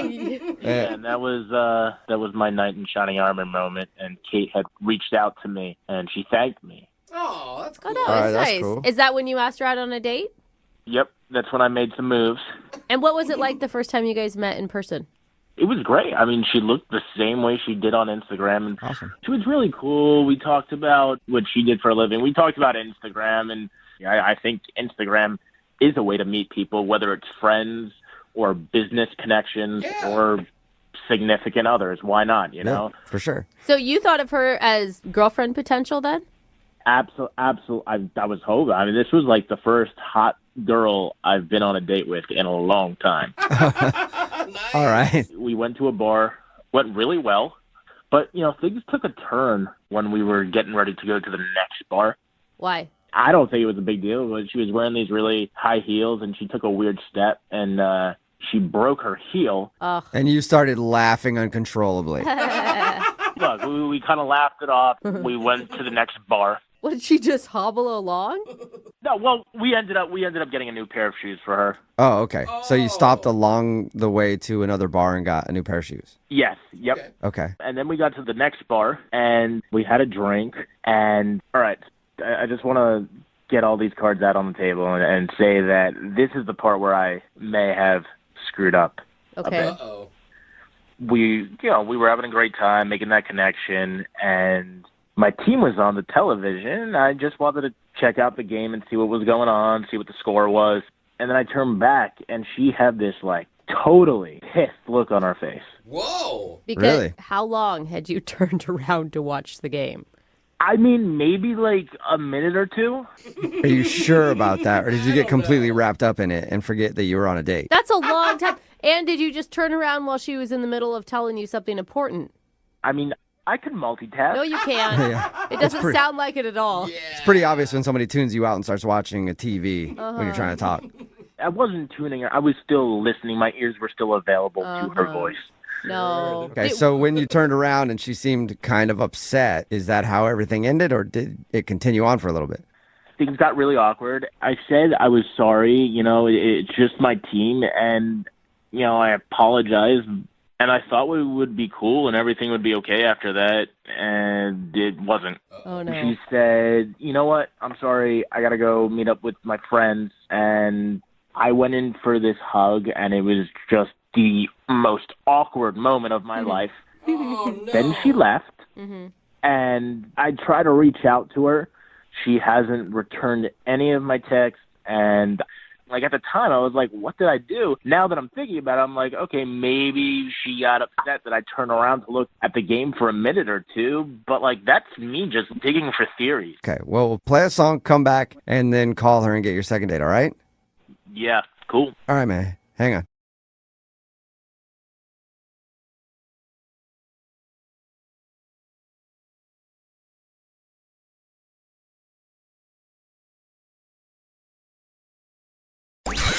92.5. Brooke and Jubal's second date update.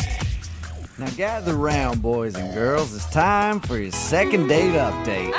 And today we have quite a doozy of a story. Young couple went out and had a date on the farm. But now, unfortunately, she's not getting a call back. Where did her beau skedaddle to? Well, you'll find out right now in a brand new second date update. Man, those skedaddling bows, I hate that.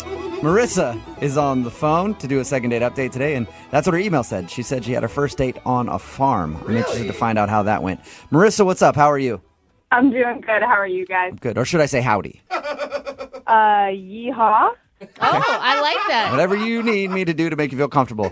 Thank you for doing the second date update today. So what's the name of the guy that you want to call? Keith is his name. How did you end up going to a farm? Your email wasn't really clear on that. It just said that you guys spent your date at a farm. Right. So, backstory, I actually work on a farm. Oh, cool. What do you do? I'm a farmhand, just whatever we need to do, planting, weeding, working with the goats, feeding them, all that. Yeah. Wow. So that's what a farmhand does. Yeah. I had no idea. Interesting. Learned something new. Yeah, we're more or less a jack of all trades. Okay. Cool. I mean, I assume you took him to the farm that you work on. Yes. How did you meet him? So I was visiting the city. I was visiting one of my really good friends from school. We just got together and were hanging out at a bar, and she had a bunch of friends coming down, and he was one of those friends. All right, so this guy came along in the group of friends that you were hanging out with. How'd you eventually decide to go on a date? So when he initially walked in and met him, I thought he was cute. So we started talking, and we talked a lot throughout the night. And one of the topics that came up was what I do, which is working on a farm. He was really surprised when I first told him that. And he just kept coming back to it throughout the night, like asking me questions about what I do and how I got into it and just all these different things. Well, I could see that. It's a pretty interesting job. I've never met a farmhand. Really? Never. Wow. You guys sure are city slickers. That's huh? why I said, like I said, I've only lived in cities my whole life. I've never been out on farms or anything. Do you think he was using it as a way to get to know you, or do you think that he was more interested in the farm than you? I thought he was very interested in me because we had other conversations about other stuff, I don't know, maybe he was competitive because I said to him, come out and see if you can handle it. So I did kind of goad him a little bit, but he seemed excited. So he came out and we spent the whole day building a goat pen. That's awesome. A goat pen. I think that that's a really cool way to, one, get to know somebody and really know their personality. How did it go? He was a trooper. He definitely struggled a little bit. I think it was tiring for him. But was he a dude with know-how? Or did you have to instruct him the whole time? No, he definitely needed the instruction. But he picked stuff up quickly. But, you're not used to using muscles like that. You get tired. If it would have been me, I'd have been like, you want me to nail what into what?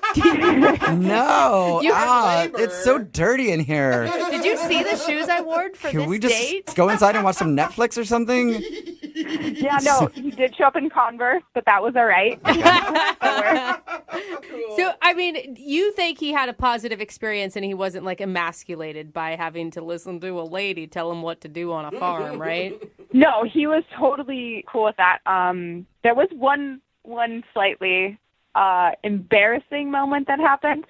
After we were finished and we got all the goats in there, we were putting down hay for them and he was bending over and one of the goats jumped on, kind of mounted him and started humping him. So he got humped by a goat in the goat pen. I was going to ask if he got any action on this date, but I guess you just answered my question. Well, he did. Actually, what was even funnier was that he didn't quite get it. He thought the goat just really liked him. He's like, "Oh, look, the goat really likes me," and then I kind of had to pull the goat off of him. Really like? Yeah, it likes you. He realized what was really going on at that point. The goat likes you a little too much. Get the goat off of your back. So how did everything end with him? It was an awesome night. So we, had a bonfire outside, drank whiskey, hung out. He was a gentleman. He wanted to stay the night, but he slept on the couch in the living room. Wow. It's easier to sneak out and get back to that goat pen. That's why. Oh, God, I didn't even think of that. Yeah. No wonder he's not calling you back. Was he? Oh, wow. Did you guys hang out in the morning too? So here's the thing. He was actually gone in the morning when I got up, but there was a note on my fridge that said, thanks for everything. I had a blast. Like, if he left a note, that's still a good sign, right? That's what I thought. So I texted him a handful of times, gave him a call, have not heard back. God, it sounds like such a fun day, too, and like a romantic end to the whole thing. Did you guys ever kiss when you were around the bonfire? Yeah, we did. We made out a little bit. It was really nice. That's the romantic. I was like, what romantic end? He got humped by a goat and fell asleep on a couch. Doesn't sound that romantic. Okay, the kiss, I guess, could be put it that way. considered. All right, well, we'll play a song, come back, call him, and get your second date update, okay? Okay. All right, hold on. Moving 92.5. Brooke and Jubal in the mornings. Second date update. All right, welcome back You're so dumb. to today's second date update. It's so dumb, and I actually love it. If you missed the first part of today's second date update, Marissa is on the phone, and she works at a farm, and that's why there was a little goat sound to start off the second part of today's second date update. And she met a guy named Keith actually in the city when she was out with some friends, and he was very impressed that she worked at a farm, so she invited him out the next weekend to come check things out on the farm.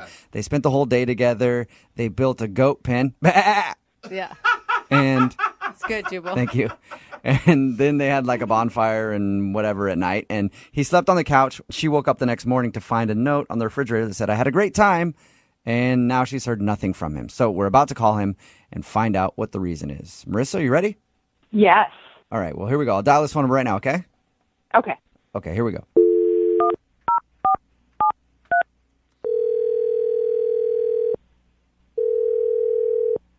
Hello? Hello?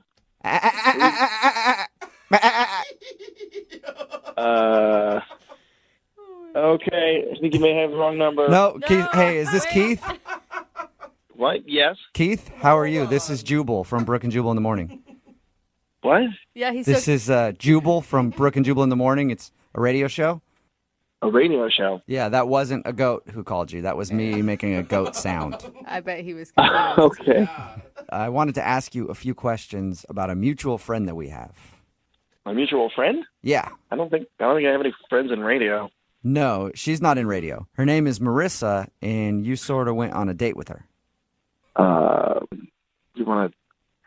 What now?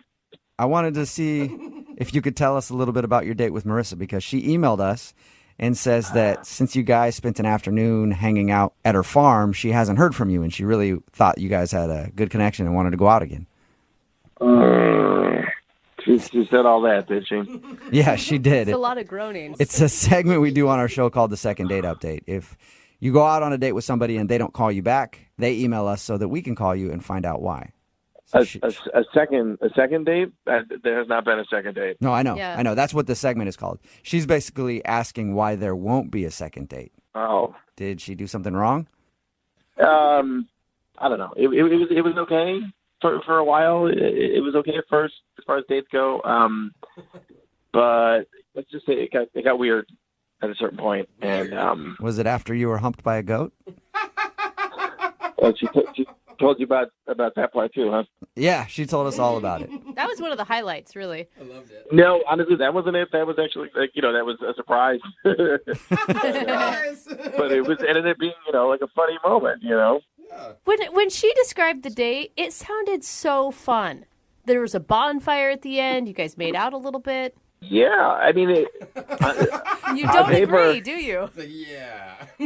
on paper, it sounds great, and honestly, a lot of it was really cool. I was really interested in her whole farm deal, and getting to swing a hammer and stuff. Do that kind of old school stuff was super fun. Old school It was great. There was a certain point it got weird. And, just all in all, she's real cool. It's just I don't think I'm ready for everything about what she's got going on out there. So You don't think you're ready for farm life? When did it get weird? Yeah. There was just a moment that happened that has been really impossible to get out of my mind. You have to share. It's killing me. Oh, it's not killing you. What does that mean? It's killing you. Okay, listen, I'm going to tell you, but I'm not crazy about telling the story. Basically, came out there. We started pretty quick building this goat pen, which honestly was really fun. It was very like Little House on the Prairie kind of deal. We're like, picking up fence rails and super fun. Okay. After a while, Marissa asked me, are you getting hungry? And I'm like, yeah, I'm really working up an appetite. This is great. She's like, cool, I'll go get some food. And she walks straight over to the chicken coop. And I hear like, a little commotion in the chicken coop. She comes walking out. She's got a chicken.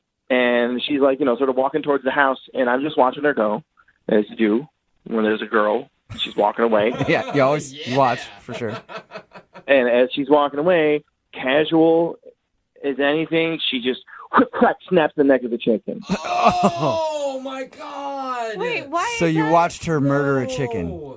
Yeah. She just snapped its Well, you neck. guys, it's farm life, man. Yeah, but you don't just kill an innocent chicken.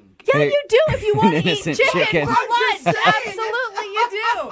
You pluck it, you cut the head off, and you go to town. Yeah, I mean, maybe that's how it's done, but I never wanted to see it happen, and I never had seen it happen, and I never want to see it again. I'm like you. I just like to pretend that somehow the chicken shows up cooked on my plate. That's how it's born. So, like, I know intellectually it was once alive, and now it's a sandwich, but, like, I mean, I see the head of the chicken is pointing the wrong way now. And she didn't even break stride. She just crack, la, la, la, walking down the way with this, dead feather thing in her hand. Wow, that's it? Wait, who's that? It's Marissa. Yeah, Keith. I should have told you Marissa is actually on the other line listening and wants to talk to you. Well, you did not say she was on the phone right now, dude. I know. Slipped my mind. I'm sorry about that. I completely forgot. But now maybe you guys can talk it out a little bit. I don't know. Listen, Hello? Keith, I knew this was your first time at a farm, but, like, I didn't think that you were naive enough to not know where a chicken comes from. Like, the stuff on your plate, it gets there. It's not like I sing a little song to it and it goes to sleep and then we have a chicken reef and roast. You know what I mean? Like, that's how it happens. I mean, yeah, listen, hey, I know that happens, okay, but I was not ready to see that, and you gave me no warning. If you'd said anything, if you'd said, hey, I'm going to go over here and rip the head off a chicken right now, I would have been at least able to brace myself or maybe look away. I probably would have looked away. Oh, come on. You're so dramatic. It wasn't that bad at all. First of all, I was walking away from you. You saw I had a chicken in my hand, and I said, are you hungry for dinner? Like, you can't connect the dots on that one? Honestly, I thought you were going to get some eggs.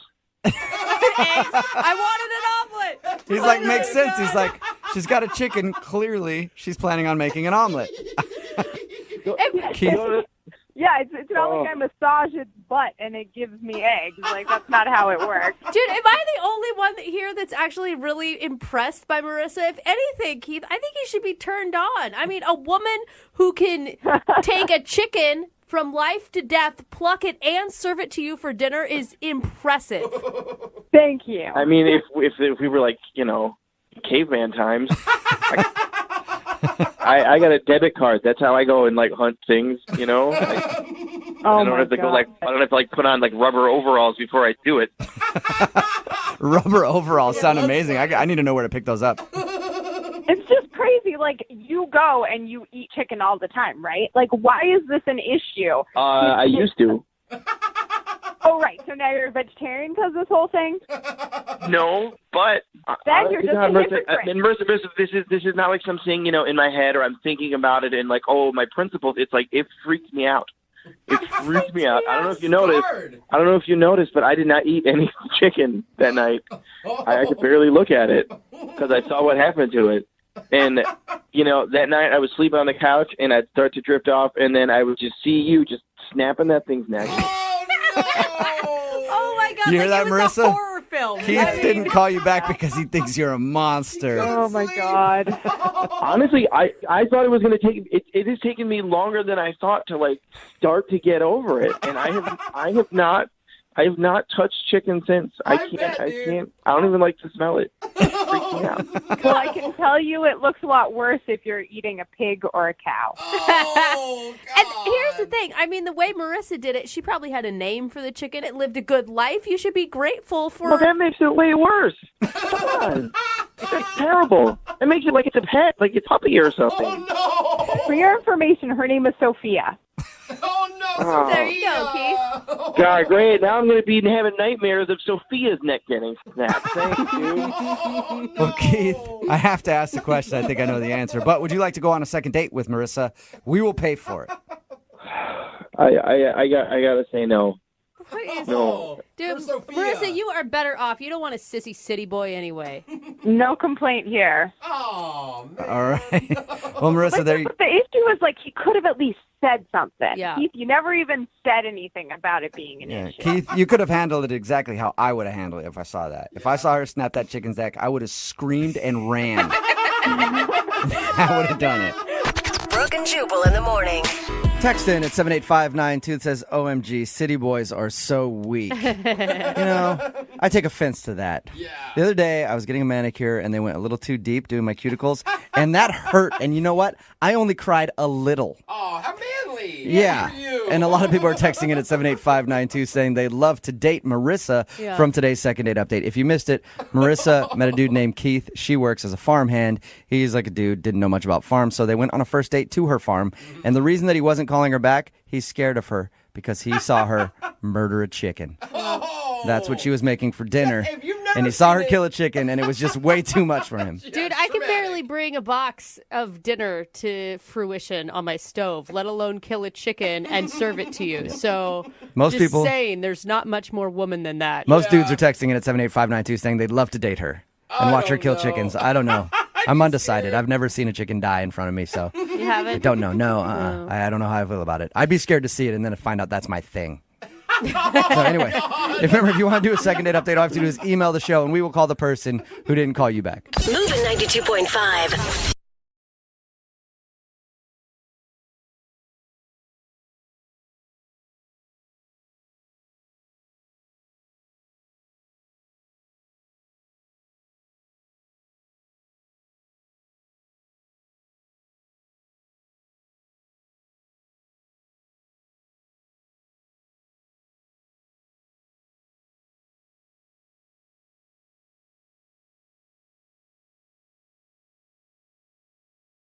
Moving 92.5. Brooke and Jubal's second date update.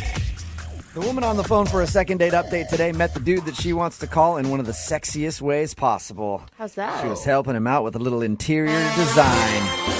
That's right. You think interior design is sexy? So sexy. Oh. You know what? I think this room needs a complete rehaul. We need to strip down the walls all the way to the studs. Don't you think? Ooh. Those studs look a little weak. Maybe they need to be reinforced so they can handle a little more weight.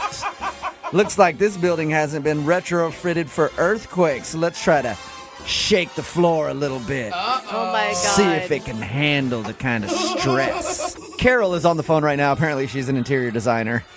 And she met the guy that she wants to call while she was helping him design his place. Oh, What's up, Carol? Hi, guys. Hey, Carol. Did it happen just like I envisioned it in my head? Oh, sure it did. I bet your profession has never sounded as hot as the way Jubal described it. No. You know, I've taken places down to the studs, but this puts a whole new light on it. Yeah. You know what your living room needs? A stripper pole. And for me to get on it real quick. That's what every place needs. Oh my God, I love it. I'm feeling better already. Are you? Because Jubal's the one on the stripper pole. Let's all remember that. So, well, now I don't know. So how did you go on a date with this guy? What's his name? Well, his name is Ken. Ken. And he called my business, and he wanted me to come to do a consultation on his new interior design layout for his condo.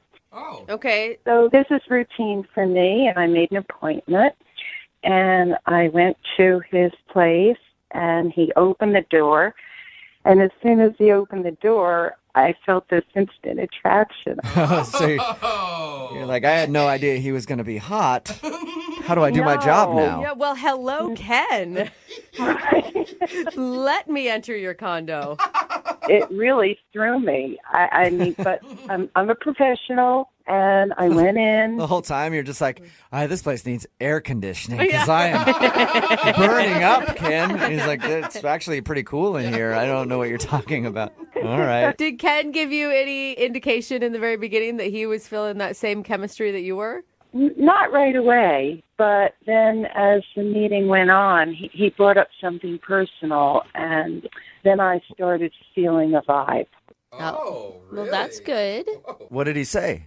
He brought up the fact that he was divorced, and that's why I told him that I was recently single as well. Okay. So he didn't like start crying and lamenting his failed marriage or anything at that point?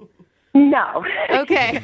At the end of the appointment, he actually said that he enjoyed our meeting and he would like to take me to dinner. Nice. Oh, so that is definitely more than just interior design. Yeah, and I usually don't mix work with dating, but this guy was really hot. All right.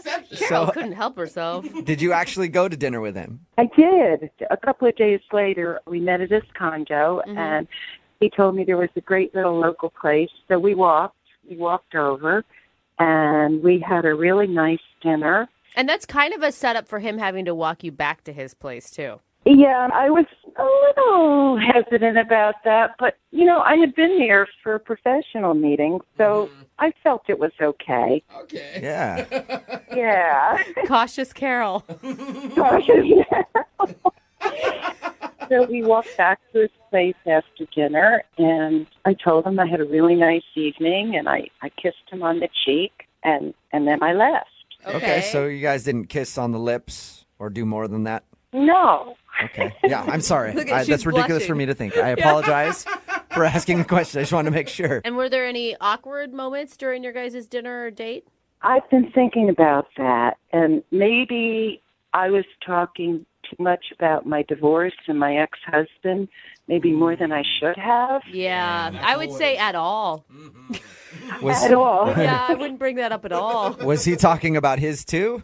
He talked about it a little, so I felt that I could as well, but maybe I just went too far. Is your talk about your divorce like, hey, we split up amicably and now we're friends? Or is it, I hate that mother? It wasn't really either of those. I mean, I just talked about it, and maybe for about a half an hour. Oh, That's a long time to focus on your divorce during a date. Carol, were you in it and thinking, how do I stop myself? He was asking questions, so I was just answering. And I didn't think I was doing anything wrong because he seemed curious. So I continued the conversation. All right. And how long has it been since you've talked to him? 2 weeks. Yeah. 2 weeks. And are you interested in calling him for a second date, or you're just upset because he hasn't called you back to finish decorating his place? Both. Both. Hey, thanks for being honest about it. All right. Well, we'll play a song, come back, call him, and get your second date update, okay? Okay. Okay, hang on. Moving 92.5. Brooke and Jubal in the mornings. Second date update. If you're just tuning in for today's second date update, Carol is on the phone, and today she wants to call a guy named Ken. They bonded over the fact that they're both divorced. And now she's hoping she can get him on the phone and find out why he's not calling her back. So maybe they can go on a second date, and then they can see if their divorce stuff fits together nicely. If it still works. Yeah. Is that a correct way to recap everything, Carol? Yes. Yeah. Really? So, sometimes you're divorced and you don't know if things are working correctly after a few years. So you guys want to check it out and make sure that everything is still in working order because Wait, the now- equipment hasn't been used in a while. I'm That's assuming. not what I didn't know you were talking about You were that. plotting it, Brooke. Oh, I yeah, thought you were were- talking about, like, the emotional baggage and, No. No, and no, I how just- you create a healthy relationship the next time. No, not at all. I was just talking about mashing up things and seeing if everything works Oh, right. like it used to. It will be interesting to see if that does happen. It will be, yeah. All right, Carol.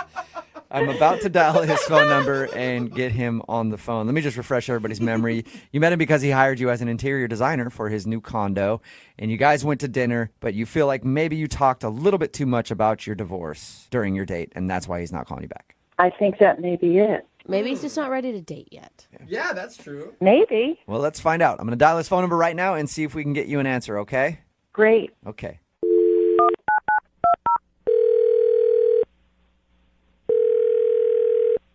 Hello? Hi, may I speak to Ken, please? Yeah, this is Ken. Ken, how are you? This is Jubal from Brooke and Jubal in the Morning. From who? Brooke and Jubal in the Morning. It's a radio show. Okay. Yeah, I heard of you. What's going on?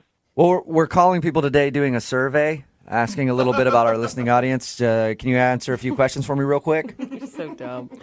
Yeah, real quick. Okay. How old are you? What? No. That is not appropriate. 43. 43. Okay. Have you ever been divorced before? Yeah. Wait, what? Yeah. Cool. Have you recently gone out on a date with a girl named Carol who's also divorced? What's going on here? Oh, God. Sorry, man. I don't know how much you know about our show, but have you ever heard a second date update? No. No. Okay. Well, what that is it's where if you go out on a date with someone and then not call them back after they email us to see if we can get you on the phone and ask why. So Carol actually emailed us about you. And she told us how you hired her to decorate your place, and then you ended up taking her out for dinner, and now you're not calling her back. Yeah, I mean, but, I don't feel like I should go into all that on the radio. Well, she actually kind of wants you to. Why? Because she liked you, and she wants to know what the reason is. Did she do something wrong on the date? I mean, it was just kind of strange, and I don't know, probably embarrassing for her, so I really don't want to get into it. Oh. Well, if you're saying that it's something that's going to embarrass her, she's prepared to be embarrassed. I mean, she's the one that emailed us to do this segment, so. Yeah, but I mean, she told me. I don't know if she would want me telling everybody who's listening to this. Well, that's kind of the deal when you do this. We tell you beforehand, like, you have to be willing to air whatever dirty laundry it is, and you have to be willing to hear something that might be embarrassing, so she knows. She's totally clueless. Okay. All right. Well, yeah, I don't know how much she told you about the date, but we were talking and both of us had been divorced. So we were just talking about some of our experiences with that. And, apparently she's had 4 different husbands. Whoa. That's a lot. It's a lot. Yeah. Well, She only told us about one divorce. Or at least made it sound like she only had one divorce. Yeah. Oh, no. This is really, okay. So yes, she said she had 4. Okay. 2 of them were actually divorces. Okay. One of them, I swear this is how I remember it. She said that she doesn't actually know where he is. He's missing? The words she actually used were missing in action, and then laughed about it. So wait, it wasn't like a legit military thing. I don't think so. I mean, if it was a military thing, I don't think she would have laughed. I mean, she laughed. She doesn't know where he is, and she laughed about it. So isn't she technically still married to him? I honestly, I didn't want to ask much beyond that. But she had said that she had been married 4 times. So, I was like, well, what about the last one? And she told me that he died. Did she laugh about that too, or was that a sad moment for her? No, she offered that, and so I was trying to be sympathetic, and she was sort of cavalier about that too. She said that apparently they were in the Caribbean, and he fell off of a hoverboard. What? Oh my God! That is a crazy story. These guys. No, she did not kill these guys. MIA. Why are you thinking that? That is the most ridiculous conclusion. I have something to say here. Oh, what's going on? Ken, that's Carol. She's actually on the other line listening and wants to talk to you. And apparently she has something to say now. Yes, I do. I do have something to say here. Well, now's your opportunity. Carol, say it. Okay, I don't know where you got the impression that I was being cavalier. I was being honest with you. And if a woman can't be honest, what's the point? True. Well, yeah, no, I mean, I understand. I did feel like I was being sympathetic, but I mean, I was kind of taking it off the fact that you were like, you laughed about it, which I thought was kind of weird. No, I did not laugh. I don't even know where you got that from, okay? And I have to tell, I thought we were having a really nice evening, and I felt like you were someone that I could open up to. But it seems like you're being a real jerk about this. Hold on. No, I'm not being a jerk about this. I mean, I was being really, like I said, I was being really sympathetic with you. But honestly, you started off just telling me you were divorced and then went to tell me you had 4 husbands. You were joking about one that totally disappeared. Oh, no. Did I tell you he was missing in action? Yes. But the police don't even know where he is. So, oh my God. By missing in action, do you mean he was in the military? No, he played the ukulele. like as he a... was not the person I thought I married. Okay, so he was a ukulele player that just disappeared on you. He wasn't just any ukulele player. He was damn good at it. Okay. And he was a professional. And one day he just disappeared. You know how those musicians are. Maybe he just decided to go on the road and, write some songs and stuff. Who knows? I am fascinated by your life right now, Carol. Well, I don't need you to be fascinated. I'm really embarrassed by what's going on here. I don't think you have anything to be embarrassed about, Carol. I mean, a lot of this is out of your control. Missing in action, a freak hoverboard accident. I mean... No, it's not my fault. And my 4 failed marriages had nothing to do with me. And I don't want to get married anymore. I'm done.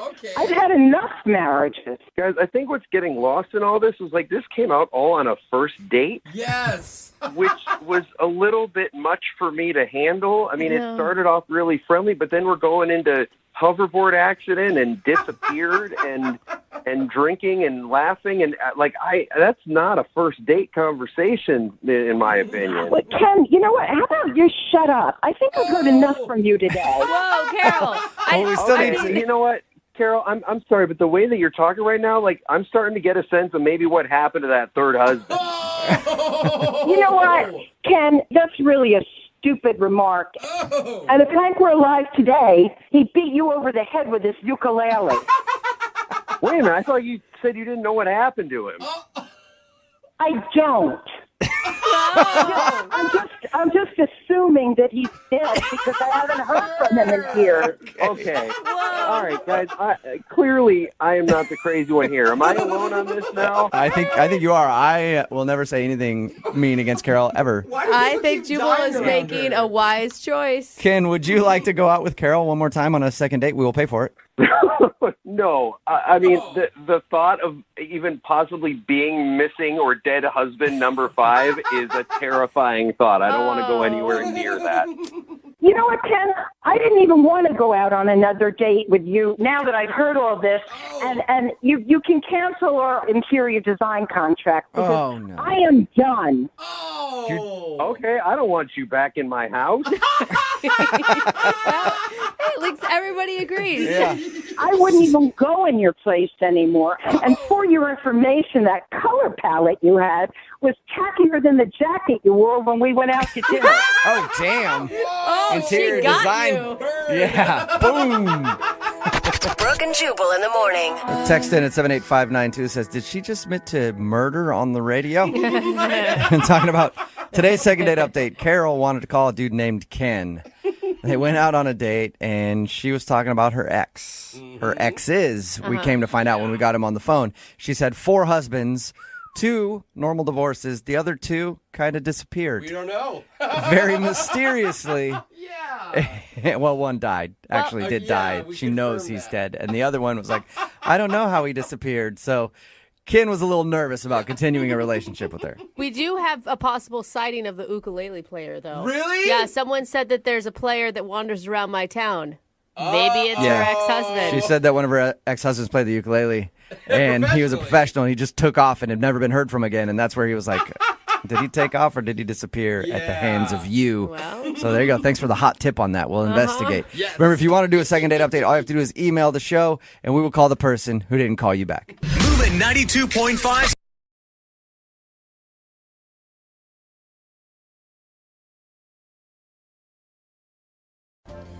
Occasionally, we'll have listeners who've come up with unique strategies for their dates to try and make them go well. Oh, yeah, for sure. Like some people have guidelines about how to split the bill before they even get dinner. Yeah. Oh, yeah. Others have a policy of waiting a certain amount of time before they do the first kiss. Mm-hmm. Yeah, that's true. You gotta respect everyone's rules. And I remember one person said that they try to get the kiss out of the way in the first 10 seconds. So it's not looming over their head the rest of the night. I'm not gonna one lie. way to do it. I once kissed a girl within the first 10 minutes of our date, and it was one of the best dates ever. Yeah. Okay. Wow. I mean, we didn't end up... I wouldn't recommend it for anybody else. Different strokes for different folks. Absolutely. And our man Justin today says he has an interesting strategy for picking the right girl. Okay. I can't wait to hear it. Justin, man, how you doing?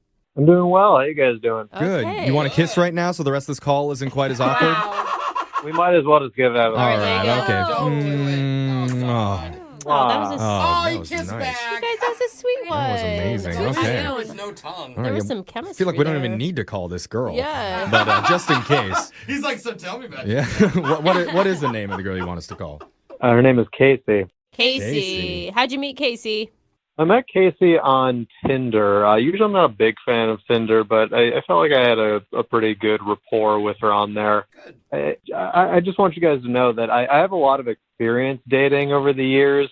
I can tell. I can tell just from that kiss. I knew that you've been around the block, man.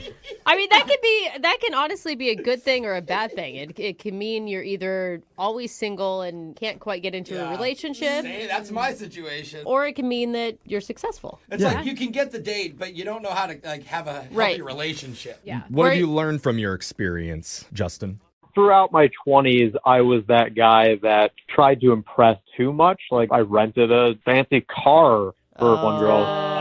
And I wore clothes that were too expensive, and I took them to the restaurants that were way out of my budget and everything. And I realized over the years, they might be pretty, but I'm attracting the worst type of human being by doing this. Well, and also, you're not letting the human being know who you really are. Like, I mean, it's essentially lying to them. Yeah, it's all materialistic stuff. I mean, Alexis would strongly disagree with everything that we're saying. I feel attacked a little. But... No, that's cool. So that was your old strategy? That was my old strategy. And then I had an epiphany about the time I hit 30. Okay. What I do is, instead of trying to overly impress them, I try to under-impress. I'm still a nice guy, but in terms of what we do, the activities that we do, because in my theory, if you can enjoy someone's company doing the most mundane things possible, then you know that person likes you for you. I totally get this somehow. Okay. I know, It makes but so much sense. I could see how it easily backfire. If I'm picking between two guys, I'm gonna go the fancy restaurant. Yeah. I mean, no, that's true though. Most girls would. So I'm assuming that this is what you did with Casey? Yeah, we met on Tinder, and we had a good rapport on Tinder, and I decided to go over to her neighborhood, and we just went for a walk around her neighborhood. I thought, nothing fancy. Let's just see if we enjoy each other's company. Okay. I think that's kind of nice. Yeah, it was old school, but we're walking around her neighborhood, and it's nice, and we decided, let's go into the grocery store. Very mundane, just walk the aisles. And I thought, let's get us a snack here. So I got her some matzah for us to nibble on. I'm Jewish. You're talking Jeffrey's language Shalom, my friend. L'chaim. All right. Dude, you have chemistry, and matzah's a great snack food, by the way. You put some peanut butter on there. Oh, I've only put had some it butter in soup. on it. It's really good. But by itself, it's very bland. Right. I thought, let's keep with the mundane. Oh, so you just ate plain crackers? Well, she enjoyed it, though. She's very goyim, very not Jewish, and said, well, I've never tried that before. So I thought, okay, that's a good sign. She's willing to try new things. Yeah.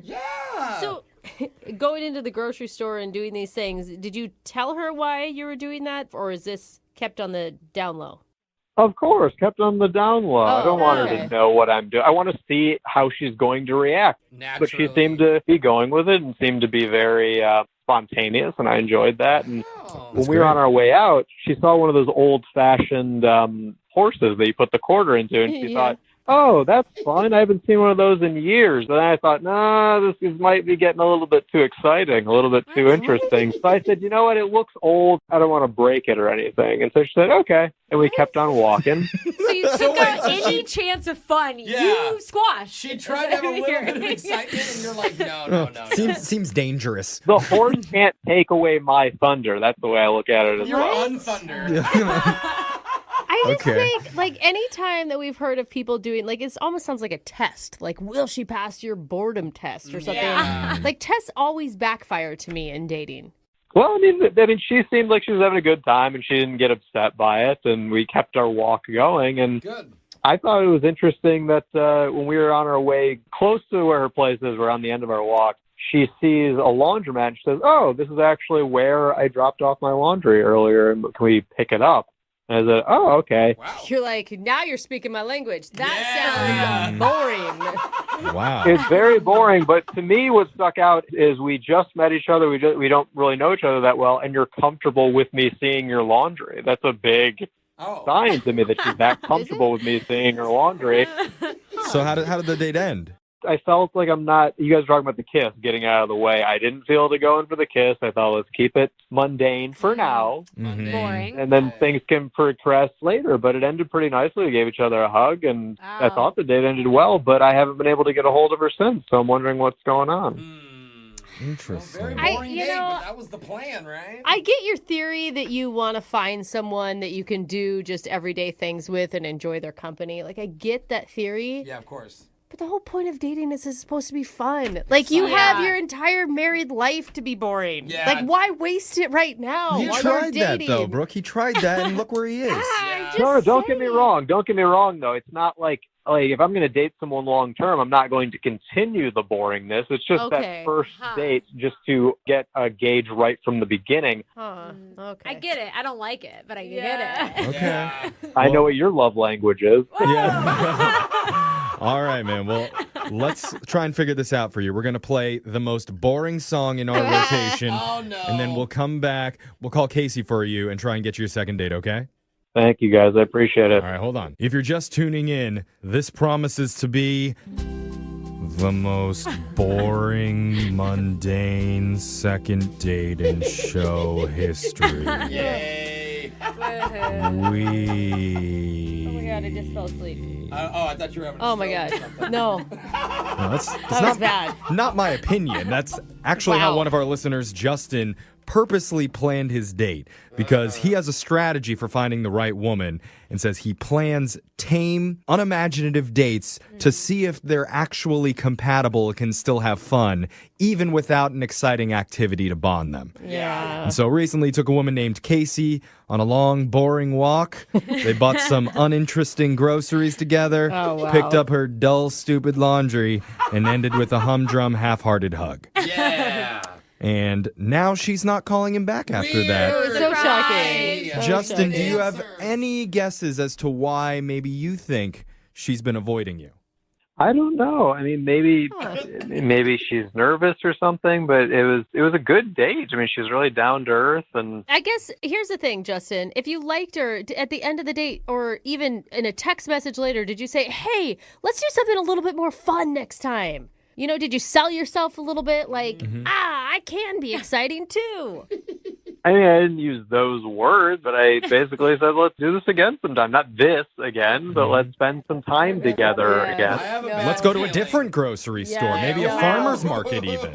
Do this again sometime is not going to be the answer. Like, that's not the invitation. I'm guessing that she wanted, but we'll see. Well, that's why I contacted you guys. I thought maybe you guys could help me out. Okay. All right, well, we're going to give it our best shot. Let's call Casey's number, and we'll see what she has to say. You ready? I am. Okay, I'm going to dial it right now. Here we go.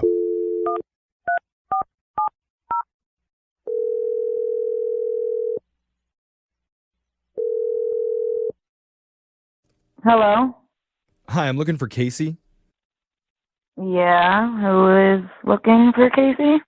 I am looking for Casey. No, she wants your name. Yeah. Hi, Casey. Well, the whole show, Brooke and Jeffrey in the Morning, is looking for Casey. There you go.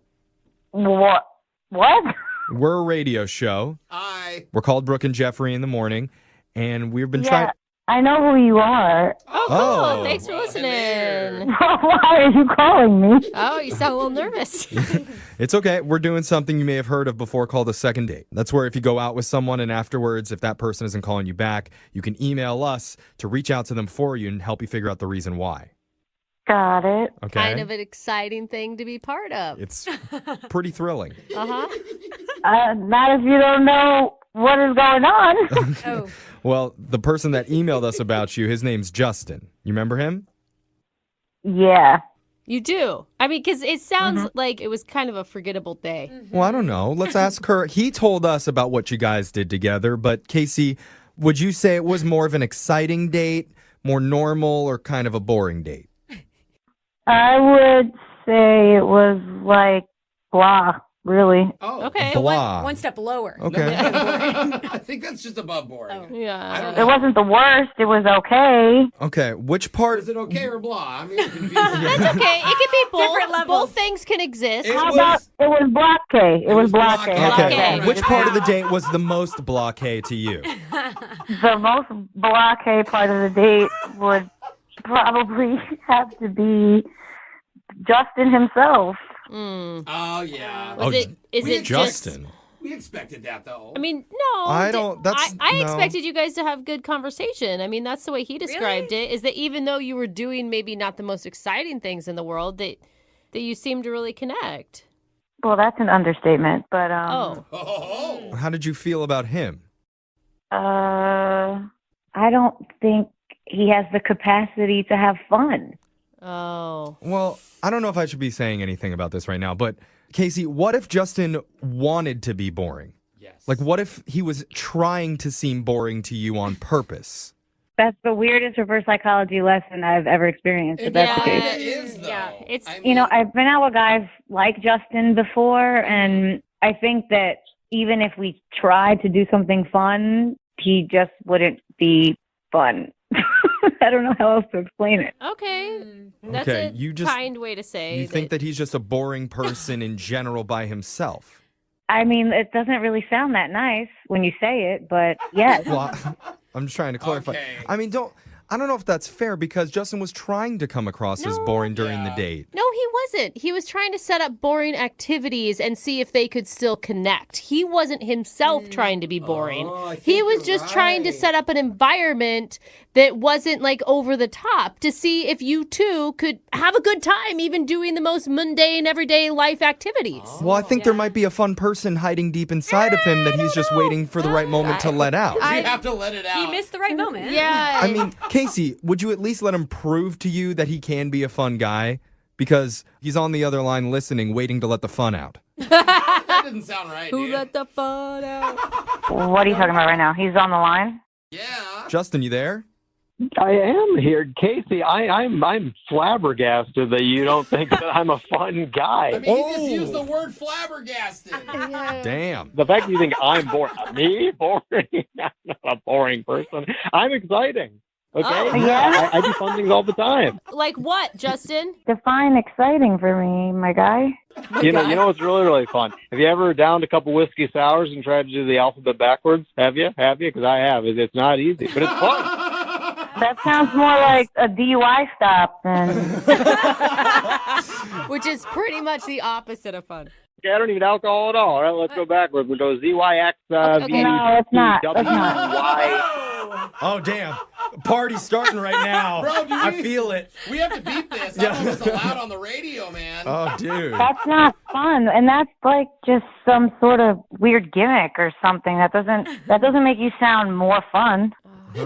All right, fine. If you don't like backwards alphabet, how about I tell you a joke, all right? I got a ton of jokes. All Okay, right. yeah. Justin to the stage. Let's hear a fun joke, Justin. What do you got? Here's a great joke for you. Knock, knock. Really? Yes, really. Knock, knock. I don't even want to know who's there. Truly. I want to know who's there, Yeah, Justin. who's there, Just? Let's go. I'll tell you who's there. It's the interrupting cow. Interrupting cow. Oh my! What are you? A dad? Yeah. Not yet. I'm looking to be at some point. Oh. You got to have some fun in order to be a dad first. So, I mean, the thing is, it does feel like Justin's got his priorities in life, right? He wants to find a partner, someone that can do everyday things with him. Not everyday things, like fun things. I'm a fun person. I can get wild and crazy. And he wants to, my God, here we go. wants to be fun. Pretend we're on a roller coaster right now. Whoa! No. I'm jumping off. Why are you guys on board with that? That's so wacky. Okay. Think of it this way, Casey. Think of this. He actually called a radio station to get a second date. Now that is pretty exciting. Yeah. Oh, yeah, that is. But, that's got to be the funnest thing he's done so far. See? All right. Look at, there's a plus. She's coming It around. sounds like you guys need some whiskey sours. Yeah. And you know what?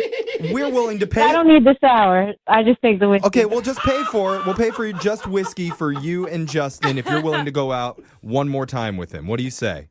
Hey guys, I gotta interrupt here. I don't know what happened. I'm not feeling it. I don't know where the Casey that I really enjoyed on our first date went to. It sounds like I'm being more fun than you. Oh, you're calling her boring? Now, Casey, now you don't seem very fun. You cornered me on a radio. How much fun do you think I'm going to have right now? I can have fun anywhere, anytime, on any radio station, on any planet. I don't know what your problem is. Yeah, Justin's Whoa. a fun guy. Okay, we don't need to be mean to each other now, do we? I'm just saying. You said that I was boring. I'm trying to be fun here, and now when I try to be fun, you don't want to be fun, and you're being a wet blanket. So, you know what? I'm not even interested anymore. Oh. Okay. I'm kind of switching to Team So Justin. That mean no date? We're even going backwards on the second date now and taking back a date. All right, great. Can I still get those whiskeys, though? No, I'm sorry. We can't pay for just to give you a bunch of whiskey. Send them to me. Send them to the fun person. Oh, yeah. Wee! Wee! Oh, the roller coaster's done.